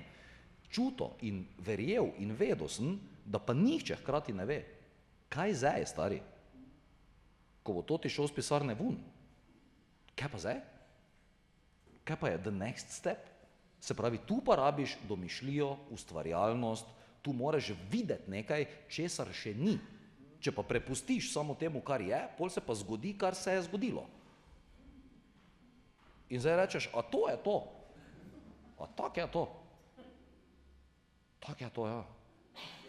Tak je to, ja, to. Pizdo, dosti energije je bilo potrebno za to, pizdo, stari helikopter je mogel priti, da se je to zgodilo. Stari, to. In rečeš, ja, dobro. Te pa ti nekdo reče, pa kaj bi zdaj, če bi bilo treba tehnično, ne? Bi te nekdo spodbudil še enkrat, da greš tja stat, pa tudi, da ni tako mrzlo, pa da veš, da ti ne bo nič naredili, poletje pa to. Rečeš, ne, to je počlo, fertik, ne, absolutno ne, sploh ne. In zanimivo je, ne, se pravi, govorim o tem, kako je lepo imeti ono misel za drugi korak, se pravi to ustvarjalno misel in kako narediti nekaj drugače, kakor je, da bi nekomu nekaj sporočil, ne. To sem mislil povedati, no, tak čist tak. Kaj sem za bluzo, mislim, povedaj, ker zdaj pač govorim to, kaj si v avtu mislim, ko se vozim, veš, dosti sem v avtu, to ima človek kar dosti časa za razmišljanje. Kot bi rekli stari Slovani, quid fit agis, prudenter agas, et respice finem. Točno, tako sem tudi mislil reči. Zdaj pa, po naše... Besede si mi vzel z ust, le. Samo daj poveš, kaj pomeni, da bo ljudje vedeli, da nama samo midva vedela. Pri tvojih miselnih migracijah in tudi medijskem delovanju na različnih področjih je med drugim, recimo, nekje se mi zdi vseeno najmočnejši teater in seveda film. Na filmu si že recimo od legendarnega Outsiderja leta 96 in si zamenjal vse, tako rekoč, nikoli nisi delal z istim režiserjem dvakrat, ne, nikoli nisi stopil v isto reko dvakrat, medtem ko si v teatru delal z različnimi režiserji tudi večkrat, kot eden od, mislim, da pobudnikov mestnega gledališča Ptuj v takšni obliki, kot je sedaj, si pol prvo svojo delo oziroma zaposlitev zelo na kratko opravljal relativno, verjetno se tebi dolgo zdelo, nekaj je daleč, v Novi Gorici, potem pa najdlje časa v bistvu v Mariboru, zdaj pa v Ljubljani. Skratka, na kak način si tudi te ne samo medijske migracije, ampak tudi čisto realne migracije izvajal med temi raznimi mesti in seveda svojimi kraji prebivanja v tistem trenutku oziroma v zdajšnjem. Veliko razmišljam o tej poti, ko se vozim, zato, ker bi, veš, včasih, ko se vstaviš, pa rečeš, čakaj malo, da jaz vidim, kje sem jaz danes, mislim, kje sem jaz, kaj sem jaz, kje sem bil, pa kaj zdaj lahko bi to spredaj bilo, smiselno, kaj so želje, kaj so možnosti, kaj so priložnosti. In tehnično se je zgodilo tako, da smo na Ptuju v ljubiteljski gledališki skupini začutili, mladi srednješolci, ljubezen, tisto prvo ljubezen, ki je, ko prvič začutiš ljubezen, je drugače, ko drugič začutiš ljubezen. Ko prvič začutiš ljubezen, ko vstopiš v nek prostor, ko se vstopiš v nek prostor umetnosti, odra, svobode, ustvarjalne, naprimer v gledališču, je to bil neverjetno občutek. Jaz sem imel v srednji šoli neprestano, se nisem mogel znebiti občutka, da mi služimo temu, da vzamemo v sebe besede in informacije pri vseh predmetih in jih za plačilo v številki v največji možni meri vrnemo nazaj, več vrneš onemu, ki ti jih je povedal, večjo oceno dobiš, večja ocena, ko je, bolj si doma miren, bolj dolgo si lahko v petek v uni, pa te manj vsi jebajo in skratka, težko je priti do zelo velike ocene, ker ti vsi v glavo sipajo milijardo nekih stvari, ki tebe sploh ne zanimajo. Ono fak, stari. In v gledališču je bilo pa vse nekako odprto. Vse je bilo odprto v smislu tega, da v gledališču nihče ni rekel, v tej knjigi piše tak in tako tu piše, tako to je in tako to je. Ampak je v gledališču bilo tako, to je knjiga, tu not nekaj piše, kaj to pomeni, samo mi zdaj med sabo zmenili, kaj bomo pa naredili, bomo pa videli, kaj pa bojo povedali oni. Se pravi, kaj v resnici nekaj je. Popolnoma odprt prostor, misli, kaj bi nekaj lahko bilo in kako bi nekdo nekaj lahko videl ali pa nekaj naredil in rekel, svobodno. Ne tako ti nekdo reče, da je. In to me je pritegnilo močno v gledališče. In potem sem rekel, jaz bi to delal. Nekaj bi bilo treba iti študirati. Zdaj, za pravo težki sprejemni izpiti, to nam nikoli naredil, stari, to ne bo šlo, nemščina, kaj boš te, to, vojska, to nekak, ne, akademija, zato jih je 200, pa samo 10 gre not, kako boš to naredil, to ne bo šlo, najtežje od vsega in rečem, daj gremo, daj probaj, stari, ok, probam. Tak strah me nikoli ni bilo v življenju kot tam, tega straha nem nikoli pozabil, ampak strah me ni bilo tega iti na oder, strah me je bilo tega, da si nikakor nisem želel, da bi jaz mimo kljuke teh vrat zgrabil, ki sem jih že videl. Jaz sem hotel ta vrata s tako željo odpreti, da nisem rekel, pa dobro, tudi če jih neš prvič, jih boš drugič ali pa tretjič ali pa petič, ne, jaz ko sem ta vrata videl, jaz sem samo vrata hotel odpreti v ta svet, da to postane tvoje življenje. In vrata so se na srečo odprla in jaz sem stopil not in sem bil vzhičen, čist, kaj je zdaj tu vse možno, kaj se vse da narediti. In potem po stari metodi, takoj po faksu v službo, službo moraš imeti, službo, samo da ima sin službo, en že ima službo, drugi še bo imel službo in samo službo, enega že imam v službi, drugega pa še imam, pa jih imam v službi, jaz pa v penzijo, oni so v službi, jaz pa v penziji in služba, penzija, služba, penzija, služba. In jaz službo. En mesec po koncu faksa v službo. Pa da mi danes to moj sin reče, kaj si nor ti v kako službo, pa v nobeno službo, kaj si nor, ne v službo, sam v službo, ne v službo, stari, delo ja, služba ne. Ne služba in ni služba, ampak ljubezen je velika in služba ni samo služba, služba je poklic, poklican si, delaš, daješ se, živiš to in je lepo in traja leto, 2, 3, 4, 5, 6, 7, 8, 9, 10 in traja in potem enkrat rečeš, stari, to je zdaj nekaj drugega, mora postati, prije neko obdobje, ko rečeš nekaj drugega, tu sem do zida prišel, to je vse vem, ko vidim zapisano zasedbo, vem, kakva bo predstava, vem, stari. Za 3 leta naprej vem, kako bo izgledalo moje življenje. Vse vem. Jaz ne rad vedel, kako izgleda moje življenje 3 leta naprej.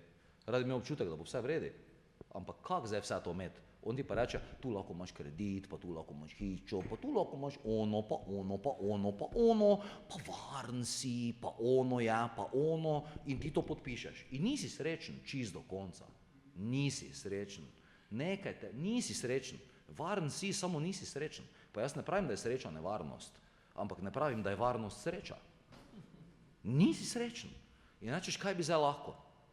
In moja žena, svobodnjakinja, ki je prišla v moje življenje zato, da tudi odpre te poti, je rekla, da te pa ide na svobodo ali nekaj, ne? Pa sem jo, kaj si nora ti? Pa to nihče ne vzdrža, tu stvari, v Sloveniji sta 2 na svobodi, ki živita, pa ne moreš to, ono, tu crknili bomo, tu imamo vse varnost, pa kredit ali nekaj, jaz se bom zapil, samo vi boste živi, ali ne vem kaj, žrtvoval bom svoje življenje, evo, tu imate mojo plačo, ki je fotar v mrje, ali ne vem kaj, na bolniško lahko greš, pa to vse. In on reče, da idi ven, in jaz ven, po Zijahu Sokoloviču, ki sem ga gledal pred leti, in zmeraj, ko sem gledal Zijaha Sokoloviča, ne vem, če ste gledali kakšne njegove predstave, redko se še dajo kje videti, če boste videli, priporočam v KGB-ju, vsake toliko se še znajde in res priporočam.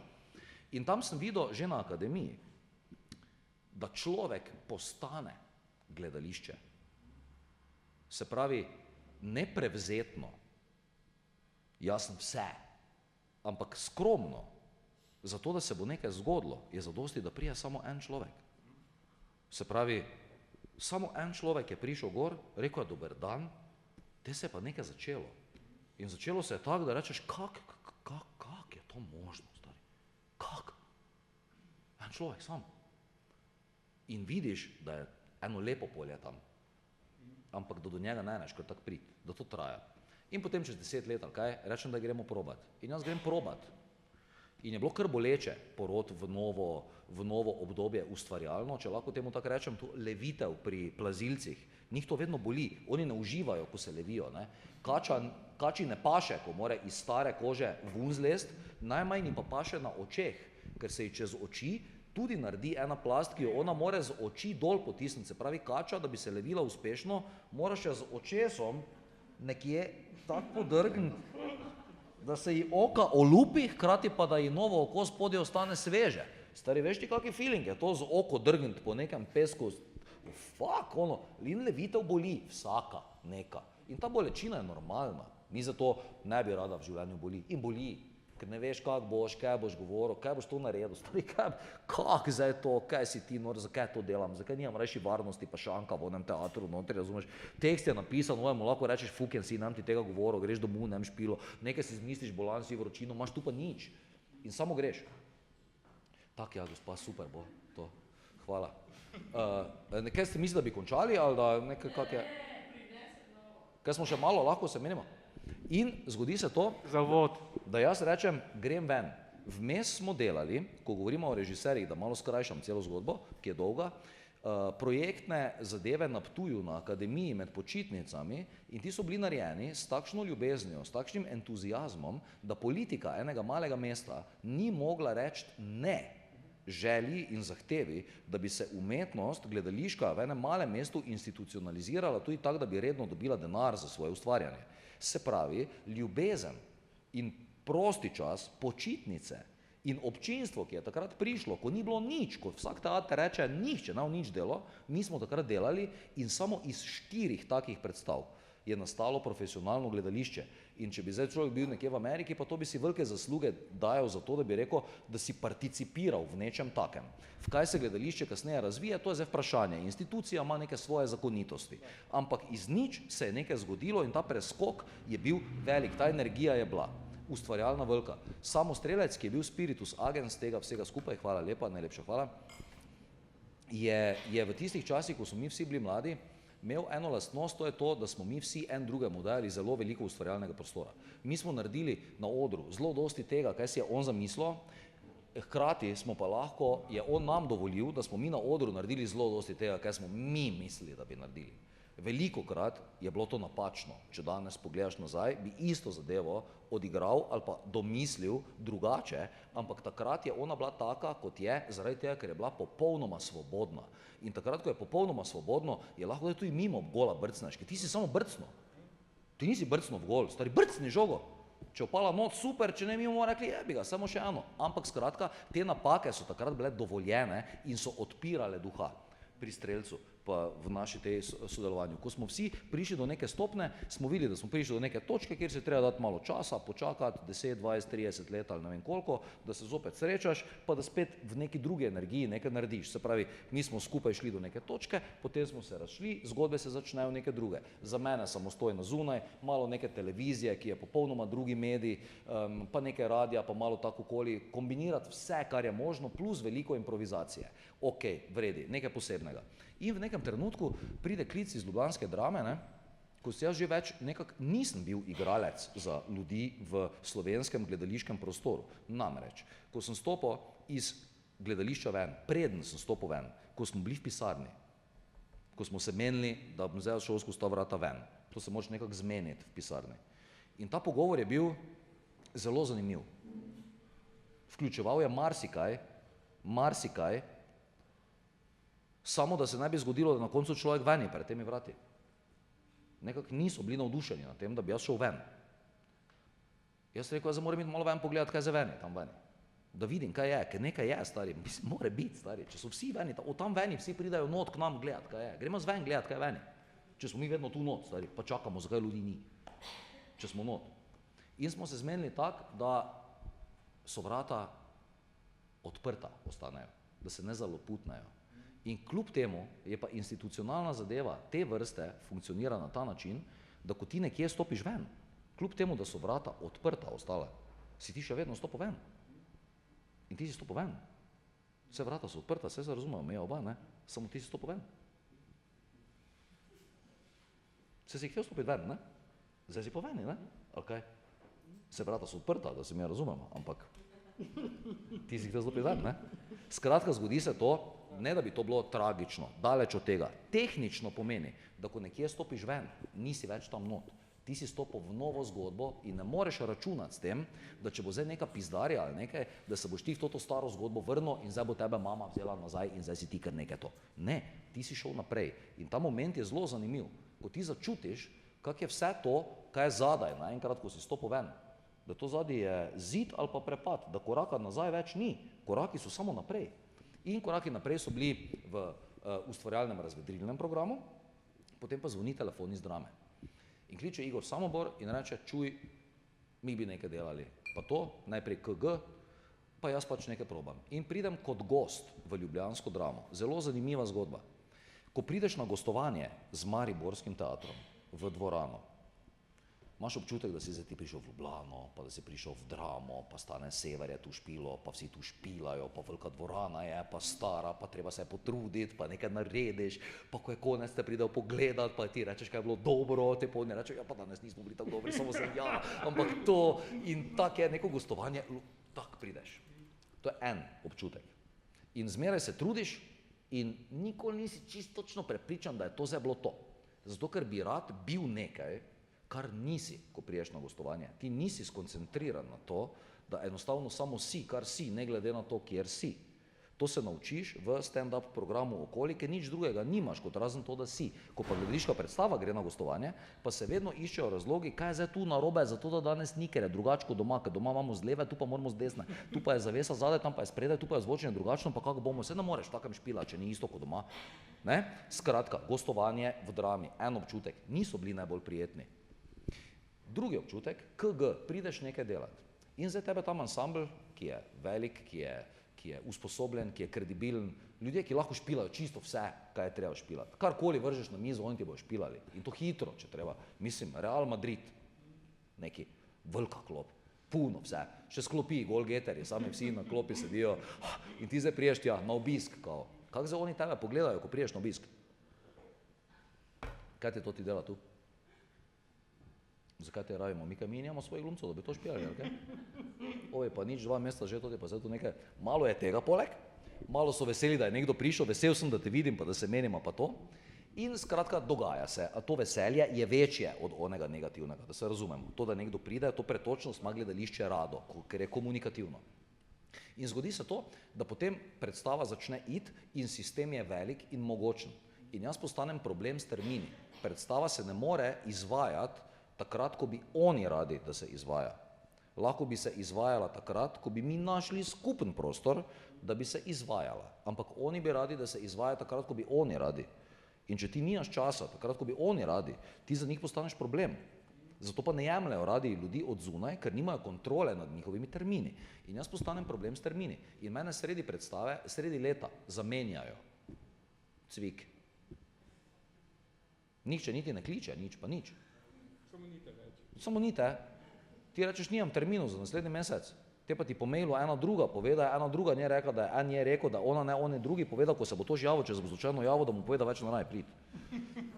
Sredi sezone, ker se problemi rešujejo hitro in učinkovito. Imamo novega, hopa notovega, vun se nija veze, pozabi, če manj se menimo, manj bo problemov.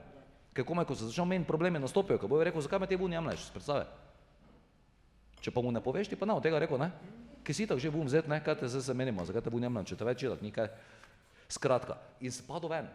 In sem rekel, nisem zameril čisto nič. Včasih imajo ljudje zelo osebno odnos do projektov in zamerijo take poslovne, človeške poteze. Jaz sem vzel zelo poslovno. Jaz razumem direktorja, zakaj je moral to narediti in verjetno je bil trenutek, ko se je moral to odločiti taki, da je iskal popolnoma nečustveno, brezkompromisno, hitro, amputirajočo, takoj delujočo rešitev, ki bo rešila takoj vse in fertik, ker imam drugih problemov za dosti. In jaz sem bil ona točka in sem bil rešen tako. In je bilo tudi v redu. Super je bilo. Nič narobe. Saj smo se naigrali pa vse. In zdaj mislim, da je to gotovo, da smo mi v nekih ne najlepših odnosih. Ne? In zdaj telefon zvoni, lahko pokličeš, prosim. V redu, pokličem, čuj mi bi, razmišljali smo tak, to je to, če bi tak, pa če bi tak, pa sem jaz rekel, jaz lahko samo tak, pa tak, zaradi tega, pa tega, ker imam to, pa to in razumite, da če bi vi radi, da je tak, pa tak, da moram jaz tak, pa tak, in on reče, saj veš, da so pravila tak, pa tak, in jaz rečem, se so pravila tak, pa tak, ampak saj je tak, pa tak, in bomo tak, pa tak, in jaz bom vse naredil, da bo tak, pa tak, in da ko bo črta na koncu, da bo tak, pa tak, ko mora biti, ker je tak, pa tak. Je v redu? Je v redu, okej. In to, kar smo se pa takrat z direktorjem zmenila, to pa je držalo na besedo popolnoma človeško, ne na institucionalno, profesionalno, ko zdaj firma renta mojo firmo, da bom jaz zdaj tam nekaj delal. Ne. In jaz sem vzel polovično zaposlitev v Drami za eno premiero na sezono in sem postal član ansambla. Se pravi, jaz imam tretjo izkušnjo v ljubljanski Drami. Eno je gostovanje, eno je KG, ki ima tudi čist drugo garderobo gost kot član ansambla. Ko priješ na obisk, ne spiš v tisti sobi, kot gospodar hiše. Ni isto, malo drugačno je. In zdaj postaneš član ansambla. Dobiš ime na vrata, pa to. Tako da veš, kam moraš iti, ki si doma, pa tak. In postati član ansambla po dolgem času, par letih tega svobodnjaškega letanja okoli, je pa zelo zanimiv občutek. Občutek zanimiv v smislu tega, da veš, da če je treba, da itak lahko vse sam. Da lahko in da to delaš. Ampak da zdaj neko obdobje ustvarjalno se zgodi, ko se spet vzame neki material. Na osnovi vseh izkušenj, ki okoli obstajajo, to pomeni, da boš ti delal drugače, kakor bi delal pred par leti, ker si drugačen človek. In on takega rabi. Takega, ki razmišlja hitro, ki dela hitro, ki ne dela nekih problemov in ki zmore izpolniti naloge, ki jih je potrebno izpolniti v repertoarju, na primer. In zgodilo se je to, da je lepo biti član ansambla Ljubljanske drame. To je lepo. Občutek je dober. Priti v bife dol, zjutraj piti kafe, pa se malo tam nekaj pomeniti, pa z ekipami, ki nekaj delajo drugimi, reči 2-3 besede, malo nekaj da vtipe, pa to malo se roastajo med sabo non-stop, pa to nekaj tako, no. Pa malo to, pa tak, pa vsi, celi gledališki svet tam skozi prehaja, občutek je dober. In še ena stvar je zelo zanimiva, na odru, na primer, ne. Mariborska stara dvorana je bila, preden so jo prenavljali, je izgledala identično kakor danes. Dokaj podobno. Zavod za spomeniško varstvo diktira prenovo dvorane. Ampak energetsko ona niti malo ni podobna stari dvorani. Zato, ker jaz sem v stari dvorani bil, kdo drugi med nami je bil še večkrat, na primer Alenka kot jaz, ampak že jaz vem, da je stara bila drugačna od nove, nova pa je narejena po starih načrtih, samo nova je. Ni isto. In trenutno je dvorana Ljubljanske drame najstarejša profesionalna dvorana v Sloveniji, ki čaka na obnovo, ki še ima ono patino zares, da so vsi na te žamete bili naslonjeni 10 000 ljudi v teh desetinah let, odkar je bila nazadnje prenovljena, ali pa vrvišče, ki je kot gledališki muzej. To je, mislim, to, ko se tam spodaj hodiš, to se čudiš, kako je to. Ampak gledališče je to. Gledališče ni nova sterilna zgradba, gledališče ni lekarna, gledališče ima dober feeling takrat, ko nekaj vohaš v njem, ko ima von, ko nekaj škripa, ko je živo, ko je živelo, ko je staro in ko hoče biti, kljub temu, da je staro, hoče neprestano dajati mladostno energijo in svežino, ta stari prostor. In dvorana Ljubljanske drame, zdaj kot član lahko stojim gor, ta občutek, recimo, ko je ona prazna, ko ni predstave, pa ni vaje, če imaš minuto, pa da je luč vžgana, pa da greš na oder, pa da tam stojiš, pa med predstavo tudi, ko so ljudje not, je neverjeten občutek enega takega miru v tem prostoru, kot da je bil v neki cerkvi. Samo ni cerkev, ni določeno, kam moraš gledati.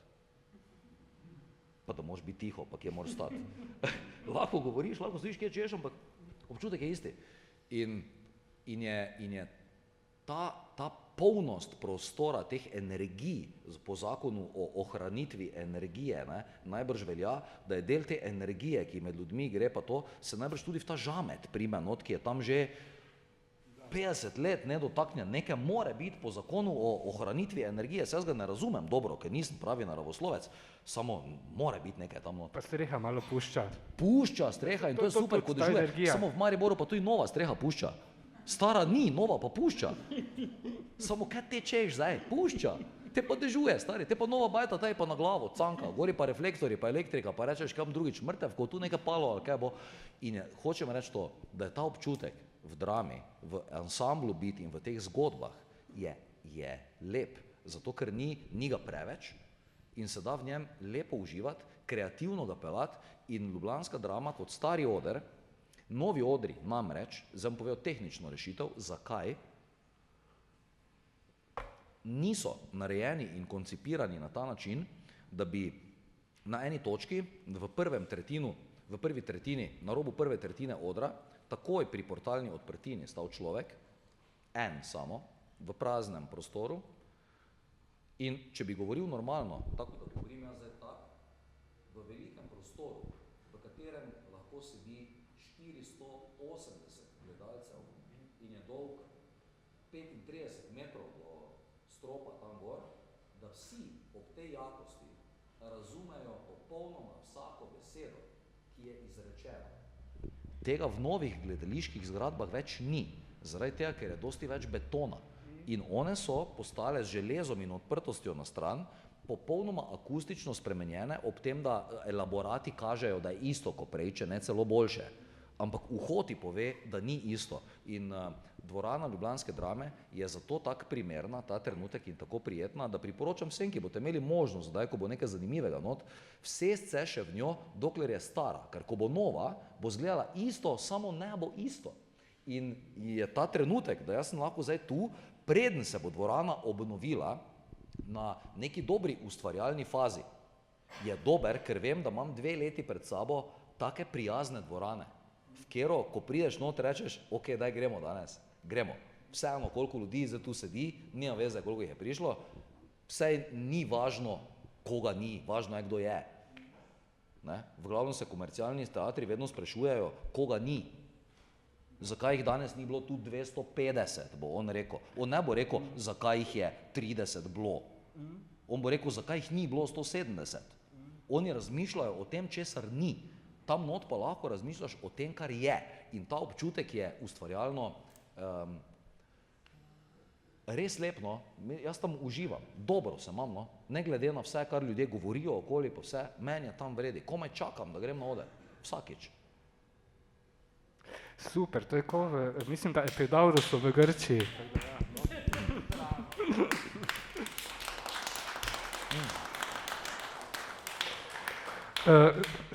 Glede na aplavz, mislim, da lahko pobiramo naročila za hrano, kdo bo kaj jedel, mislim, kdo so vegani, vegetarijanci in podobno. Mi bomo nadaljevala nekje nova planirana do 6 zjutraj. Da upam, da ste pripravljeni na druženje. Čez 3 ure se lahko pripravite na vprašanja. Upam, da jih imate. Lahko si zdaj sproti zapisujete, ker je kar dosti, se mi zdi, materijala. Drugače pa še najmanj eno vprašanje v tem bloku pred večerjo. Ali si v spet današnjem primeru Maribora, ko si prišel v Maribor, slučajno obiskal še koga, še kaj, si bil v teatru, si se na primer gibal po svojih najljubših prostorih, saj nenazadnje si v Mariboru tudi bil največ let angažiran doslej, in obenem kam migriraš po tem večeru, recimo jutri ob 6 zjutraj, ko bo že nov dan in lepši začetek in lepši jutri. Zelo rad imam sproščen Maribor. Danes sem imel načrt se malo več gibati po Mariboru pred našim srečanjem, kar žal ni uspelo zaradi tega, ker sem včeraj kupil električno motorno žago in sem danes razžagal vse, kaj sem videl okoli hiše in veš, ko kupiš eno tako orodje mogočno, enostavno ne moreš nehati žagati. Vse, kaj vidiš, da bi se dalo požagati, požagaš in sem enostavno tako dolgo žagal, da sem zadnji moment prišel sem, ampak nažagan do sitega, nažagan sem in baterija se polni, če je treba žagati, lahko žagam naprej, žagal sem danes, to je bil moj dan. Sonce. Žagam torej sem. Žagam, torej sonce, žaga, zlaganje drv, enostavno misliti na nič. Res sem se imel super in enostavno nisem bil v stanju razmišljati o tem, kdaj moram iti v Maribor, če bi se želel še prej še malo sprehoditi. Ampak zgodilo se je tako, da sem se znašel tu v času, ko bi se še lahko malo sprehodil. In sem se želel sprehoditi. Ampak če te ljudje poznajo na ulici, se velikokrat zgodi, da ne priješ daleč. Se zgodi. In zgodilo se je danes pač slučajno tako, da sem sparkiral avto in ko smo se tu pred vrati srečala in ko sem ti rekel, da se vidimo, se jaz od tam nisem premaknil pol ure niti za 1 meter. Tam sem stal na robu ceste in nisem mogel dalje. Enostavno, ne gre. Vstaviš se in komuniciraš in je točno tako, kot mora biti. Sicer pa je Maribor v zadnjem času inspirativni in veliko mislim na njega, čeprav ne uspem zmeraj tega realizirati, v par točkah. Tu pa tam kakšna predstava v SNG-ju, srečanje z ljudmi, ki so mi zelo dragi in ki jih redko vidim. Tu pa tam kakšen popolnoma neobvezen sprehod popoldne, ko je Maribor tak prazen kot Ptuj od 4 naprej, ker je lepo. V Mariboru ima človek res lahko občutek, da je mesto njegovo. Tako da imaš občutek, to mesto je moje. To ta ulica je moja, jaz sem edini, ki gre tu. Naprimer. Imaš, v Mariboru je kar dosti možnosti za to in priložnosti, tako da to rad izkoristim, je lepo. Potem je tukaj KGB, ki je neverjetna inspirativna točka v eni mikro in makro geografski poziciji, kjer se dogajajo neverjetne ustvarjalne stvari. Naprimer to, da jaz lahko tam popolnoma nič ne mislim, kaj bom govoril in vedno nekaj je.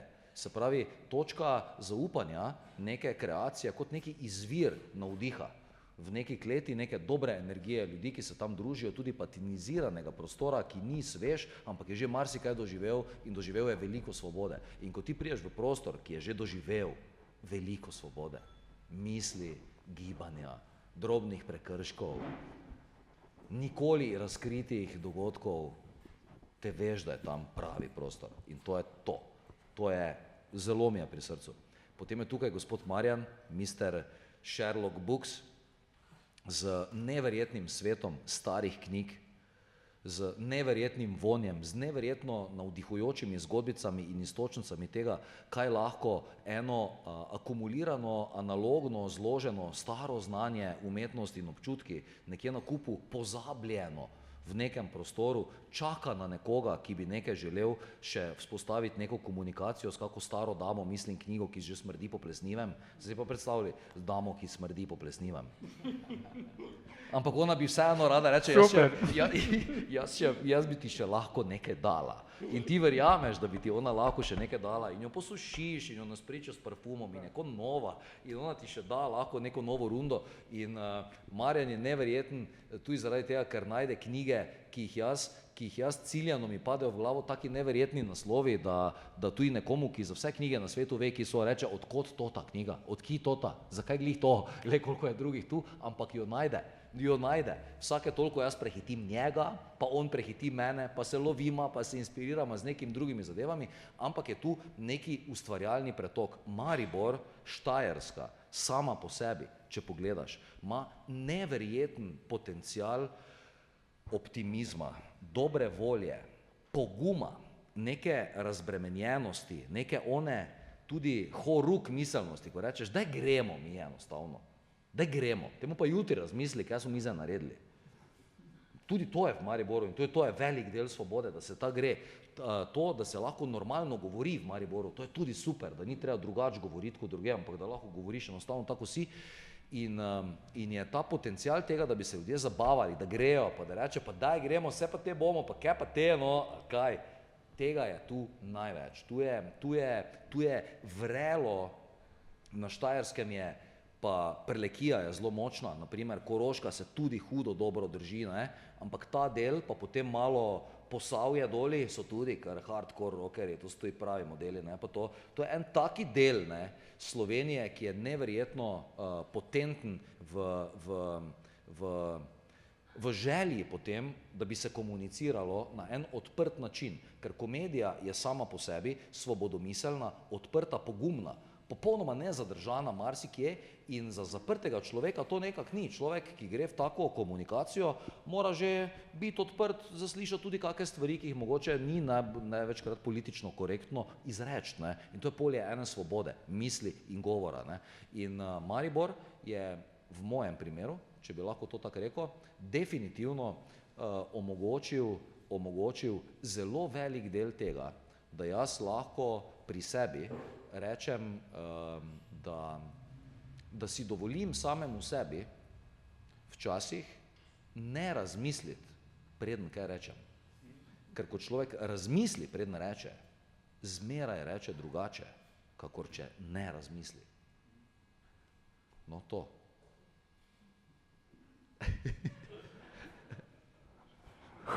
Hvala.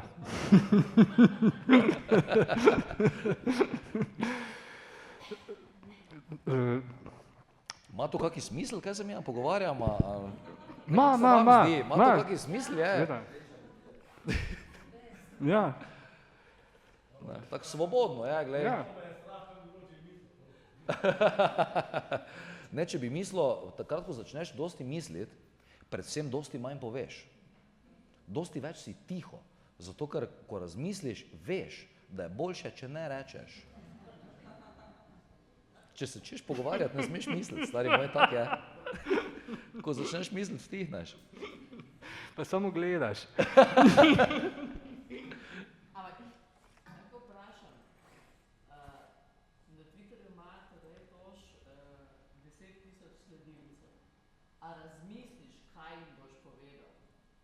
To so zelo kratke, 140 znakov sporočilca. A razmisliš, ali kar butneš, pa ti sledijo? Facebook in Twitter sta dva popolnoma različna medija. Če zdaj govorim samo o Twitterju, potem na Twitter grejo ene stvari, ki jih na Facebooku ni, včasih se povežejo, pa jih Twitter samo distribuira in pač pošlje še enim drugim ljudem, včasih pa grejo ene stvari samo na Twitter. Moje osebno mnenje je, da je Twitter eno zelo cinično, brezosebno, pravzaprav grozno internetno orodje, zelo grobo. Zelo grobo, ker je v malo znakih treba zelo veliko količino energije in nekega mnenja potisniti not. Zato tu ni nobene mehkobe. Tu ni časa za pauzo, tu ni prostora za dihanje, tu je timeline, tako hitro leti, da tebe tweet, ki ga iščeš, ali pa od nekoga, ki ga slediš, more tako nabiti, da te nokautira, ko oni črnec Vitalija Klička, ko mu je vse žile tu vun napelo in tweet mora tebe nokautirati, drugače njega ne vidiš. Se pravi, ti moraš nokautirati s 5 besedami.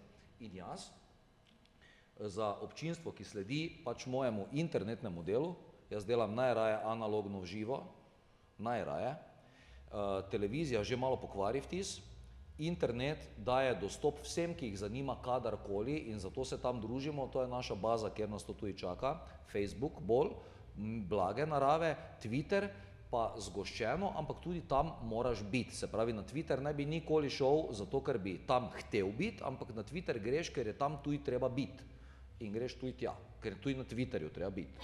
In zdaj priješ na Twitter in na Twitterju je tak, da jaz z temi kratkimi objavami, ki jih objavljam, je moj osnovni namen zmeraj samo ta, da bi si človek, ki to vidi, ker jaz ne vem, katerih 10.000 ljudi je, oziroma katerih 1000 od teh 10.000 bo to videlo, ker to vidi veliko manj ljudi, kot si mi mislimo in te številke v resnici niso realne in take, kot so nam prikazane, bi si želel samo to, da je neka tema, ki jo človek pokomentira. Se pravi, da mi začutimo, da je tema skupna. Tisti, ki moj tweet prečita, tudi ve, na katero temo je vezan. In jaz nekaj rečem kratkega, ki poskuša biti izraženo na ta način, da si nekdo, ko to vidi, ob tem lahko nekaj misli. Jaz ne bi rad občinstvu na Twitterju rekel, kaj naj si misli, ali pa agitiral v smislu tega, kdo sem jaz, kdo nekdo ni, kdo kaj je, pa to ne, ampak enostavno dal v prostor eno istočnico, eno drobno, rahlo, digitalno vzpodbudo ali pa provokacijo, ping, da nekdo lahko v zvezi z nečim ima neko mnenje. Naprimer, prejšnji teden, ko so bili v Hočah neki sestanki okoli te lakirnice in ne vem tega, in tega, naprimer teme, o kateri mi vsi mislimo, da vemo vse, hkrati vsi vemo, da noben od nas v resnici ne ve nič. Stari, kak si te mi mislimo, da vemo vse, če noben ne ve nič, hkrati pa vsi moramo takoj imeti neko mnenje, ker tebe nekdo vpraša, kaj si ti misliš o tem, da bomo zdaj tam fabriko postavili na polja, pa da bojo oni to dobili, pa da oni ne. Kaj si ti misliš o tem? Se pravi, kaj si nekdo misli o nečem, je odvisno tudi od tega, kakšno je vprašanje zastavljeno.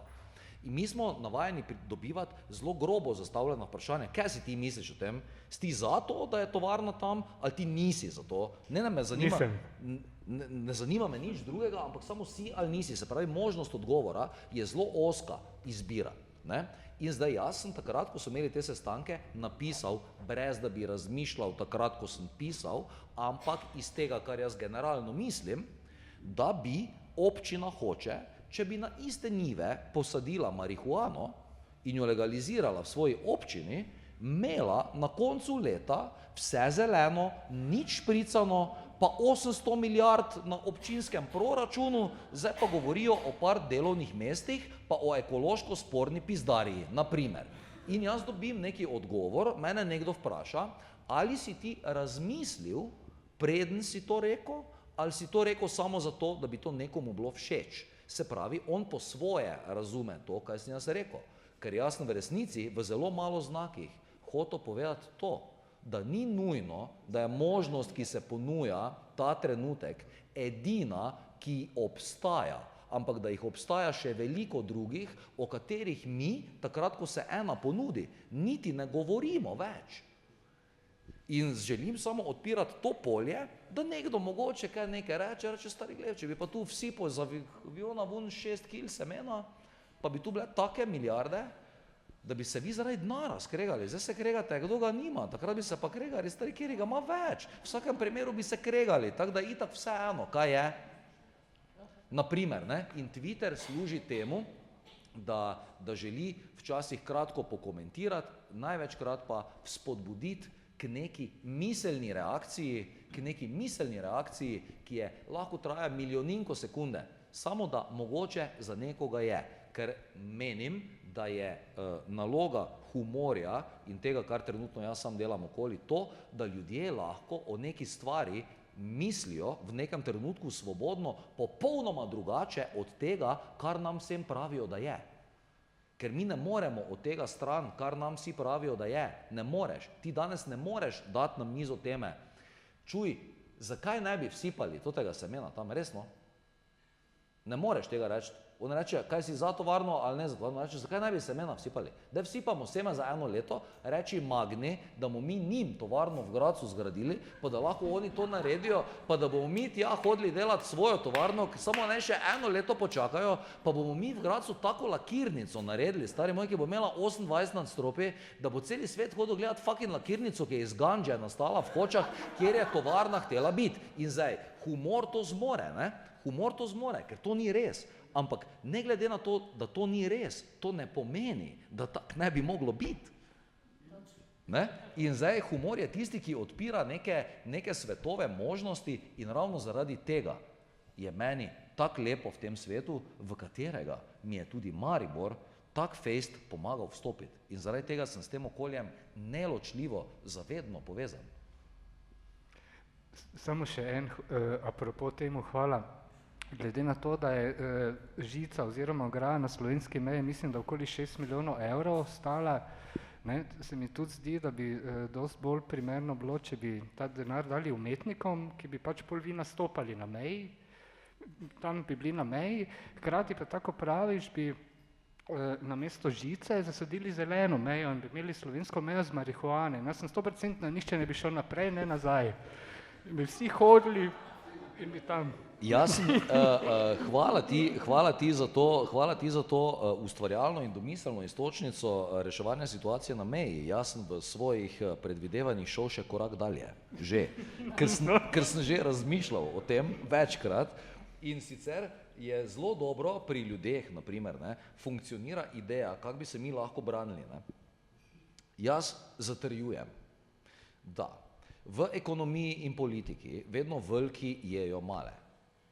V naravi veliki jejo male. Velikokrat na koncu mali požrejo velike. Mravlje so na koncu tiste, ki bojo požrle slona, stari lej. Ne glede na to, da slon gazi mravlo prej, mravlja ga bo pojela na koncu, samo čaka treba. Čaki, saš ti prišel. In evolucijsko so vedno male forme, ki so se dobro prilagodile, živalske vrste, prosperirale. Dinozauri so propadli, podgane so ostale, atomska bomba bo padla, ščurki bojo ostali. Slovenci smo mali. Zakaj ne bi mi na sebe gledali evolucijsko? Kako bi mi lahko zajebali vse ostale, ki se bojo nafukali med sabo, mi bomo postali, ker smo mali in ker smo zmenili. In jaz sem rekel tak, pusti ti ograjo. Vzemi vsak dan 1000 ljudi, prostovoljcev, pravih domoljubov, pa jih peli na mejo dol, poleg policije, ograjo v kraj, na 10 metrov enega nastaviš ali pa na 100, pa vsakemu zjutraj ob 7 v gurgl vliješ 2 litra šmarnice, not, direkt, samo natankaš ga, ne pi počasi, natankaš ga, spi vse, te pa ga pustiš 15 minut, te pa šmarnica sama prije v človeka, in ko začne delati s prostovoljcem, šmarnica, ki se je prepusti, in ko on rata fukjen, ampak res fukjen, samo pogled se spremeni, se pravi, v pogledu je vse. Mi ne rabimo ograje, če imamo na meji pravi pogled. Če mi imamo na meji 1000 šmarničarov, lepo natankanih, ki samo stojijo Pa samo tak gleda, brez puške, brez vsega. Samo kanto ima v roki, samo kanto. Ljudje se bojijo atomske bombe, stari, veš kaj šmarnica naredi? Samo kanto, pa ovje natankan, pa samo gledate. Zdaj pa ti meni povej, če bi imel zle namene. Bi se mu približal ali ne? Stari, ne bi se, ko ti vidiš nekoga, ki je fukjen, ne greš k njemu. Stari, ne greš proti njemu. Mi se moramo zmeniti, da bomo celemu svetu pokazali, da smo fukjeni. Stari, da smo fukjeni. Da ovi reče, ne hoditi, ja, ovi so fukjeni, so stari, to ti ne, kaj si nor iz kante pijejo, pička ti materna. On prije tam pa reče, kaj, sem poj nič ti nam naredil. Stari pa, daj spi malo, te pa on reče, ne pijem, kaj ne piješ, pizda ti materna. Kaj ne piješ, pizda ti materna, se boš pil in recimo, da paš... Lej, to je neverjetno, mene to kar osvobodi, ko to pomislim, da bi jaz na tako mejo prišel, ko bi jaz šel iz Hrvaške, pa je prišel v Slovenijo, pa bi me toti čakali, pa bi rekli, zdravo, da povem vic, pizda ti materna. Veš, onda bi rekel, to doma sem, stari, ne neke osebne izkaznice, ker tu ne bi, stari, tu bombe, to temu kurcu s kanto nihče ne prenese, stari, kaj to nosiš, to ti? Bombo imaš, ali kaj je bombo? Imaš le bombo, ima bombo, ima. Ker fora je v tem, še eno stvar sem odkril v komediji, ki jo delim z vami z veseljem. Res, ker je dragocena, spoznanje za vedno, le jočemo cile, le. To je to, ne, razlika med metilnim in etilnim alkoholom, ne. Etilni alkohol je dovoljen in je legalen in Evropa in sistemi ga dovolijo in pustijo. Ampak po etilnem alkoholu tebe že pri drugem deci Sauvignona strah postane. Kdo bo vozil domov, pa kaj bo, pa ne vem kaj. Ti po 2 litrih šmarnice, tebe nič ni strah, stari. To ni enega, ki bi ga bilo strah šmarničara, ti nisi videl šmarničara, ki se boji, stari. Nisi ga videl, res ne, ker ga ni. Ker reče, kaj je? Ne boji se, zato je pa prepovedano. Prepovedano je zato, ker se ljudje, ko to pijajo, ta zdravilni napitek. Asterix je pičkin dim, stari, proti kanti šmarnice. Res, mislim, res, ker če mi zdaj spijemo kanto šmarnice, verjemi mi, da bo jutri v časopisu nekaj sigurno. Nekaj bo nekje gorelo, nekaj bomo razbila, stari, nekaj bomo vtrgala, nekaj bo, res nekaj bo. 100%, ker na šmarnici se ne bojiš, ne. Tako da bi mi rabili šmarnico za pogum in jaz, ko rečem, ne rabimo samo šmarničare in vsi problemi bi od nas odišli, če bi mi imeli obrambni sistem, da se delamo, da smo tako fukjeni, da noben niti noče priti, le. Mi pa vedeli, da nismo fukjeni. Mi bi vedeli, da smo vredi. Samo na meji bi ovi, ki bi stali vsak dan, ko priješ na vrsto,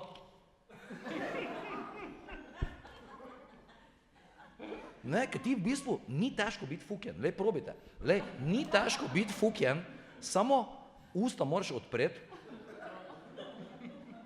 pa ko gledaš, moraš imeti občutek, da je tu malo zgrbančeno, probajte, usta odpreti, malo zgrbančeno, pa gledaš neko prazno točko, nič ostro, tudi če gledaš nekoga, kaj je ostro, stari.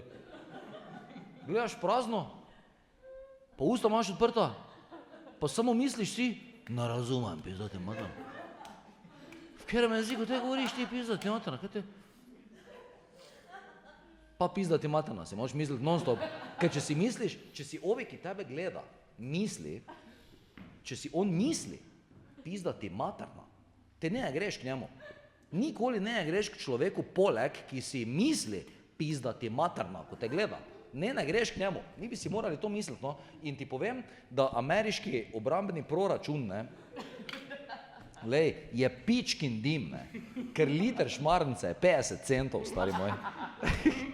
In šmarnica fucking raste v senci, stari, špricat ni treba. Kikoli jo boš fuknil, ona bo zadela ko prasica, ker zato je nareta, stari.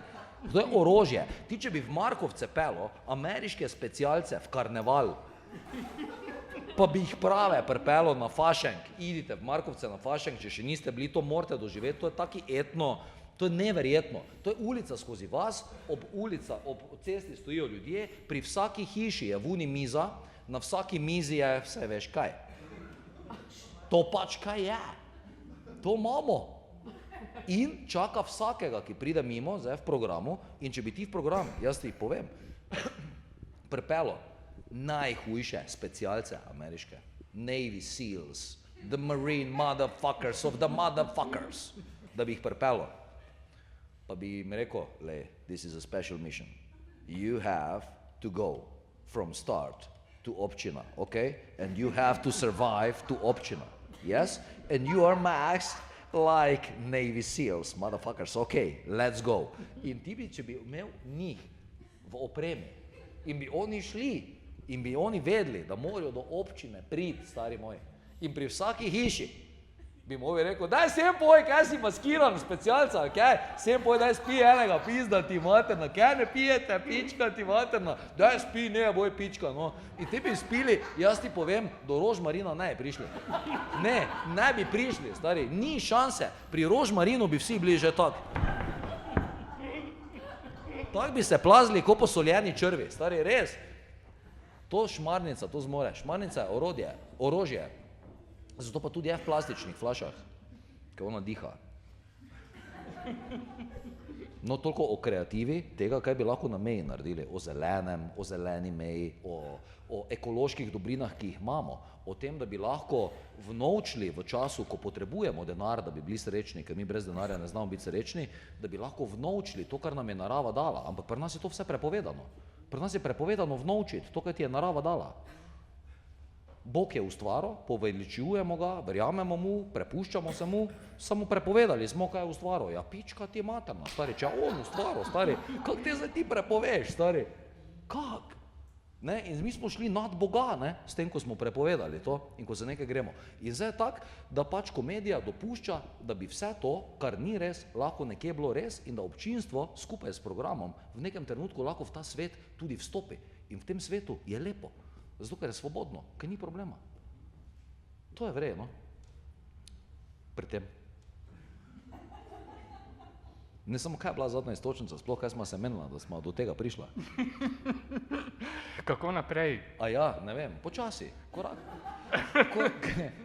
po korak, se pa vsi bomo videli, kaj bo, ne? Noben od nas ni vedel, koliko bo danes to trajalo. Noben od nas danes ni vedel, kaj to sploh bo. Vsi smo se mi prepustili improvizaciji in mi vsi smo danes v tem trenutku naredili nekaj, kar je v svetu postaja ne za vse, ampak za mnoge, vedno bolj redko. To je to, da smo šli v trenutek. Mi smo vsi bili v tem trenutku, ki ga delimo in so ustvarjamo skupaj, da on je taki, ko je in da traja toliko, ko traja. To je vse zaradi nas vseh. In je v takem trenutku, moram povedati, svoje pozicije, tu, kjer sem jaz, lahko prije kdo gledati, kako to zgleda tu gori, je lepo. Lepo je biti tu. Lepo je. Enostavno je lepo, prostor je topel, družba je prijetna, ni prevelike gužve, to je tu vrej. In je, šank je, to je itak sanje vsakega, da imaš šank 2 metra od sebe, kjerkoli si, da je pijača blizu. To so ena taka mala, za nas, ki smo veliko na odrih, ena taka mala nebesa. Zato, ker je dovolj, da samo si, ker nič ni treba. In lepo je samo biti. In lepo je, da ima človek možnost priti v trenutek, kjer samo je. In še lepše je, če ta trenutek lahko deli z ljudmi, ki pridajo. Tako da meni je super, jaz se zahvaljujem vsem za to, da smo lahko danes tu. Jaz že 3. pivo pijem, ne? Hvala lepa. No, zdaj še malo pa bomo tudi zaključili, oziroma ko greste danes domov, pojdite naprej, ne nazaj domov. Tako da, uživajte. Yeah! This was Peter Dobrila Show, ladies and gentlemen, live from Maribor, Kibla. The Peter Dobrila Talk Show. Thank you very much and see you next week. Thank you.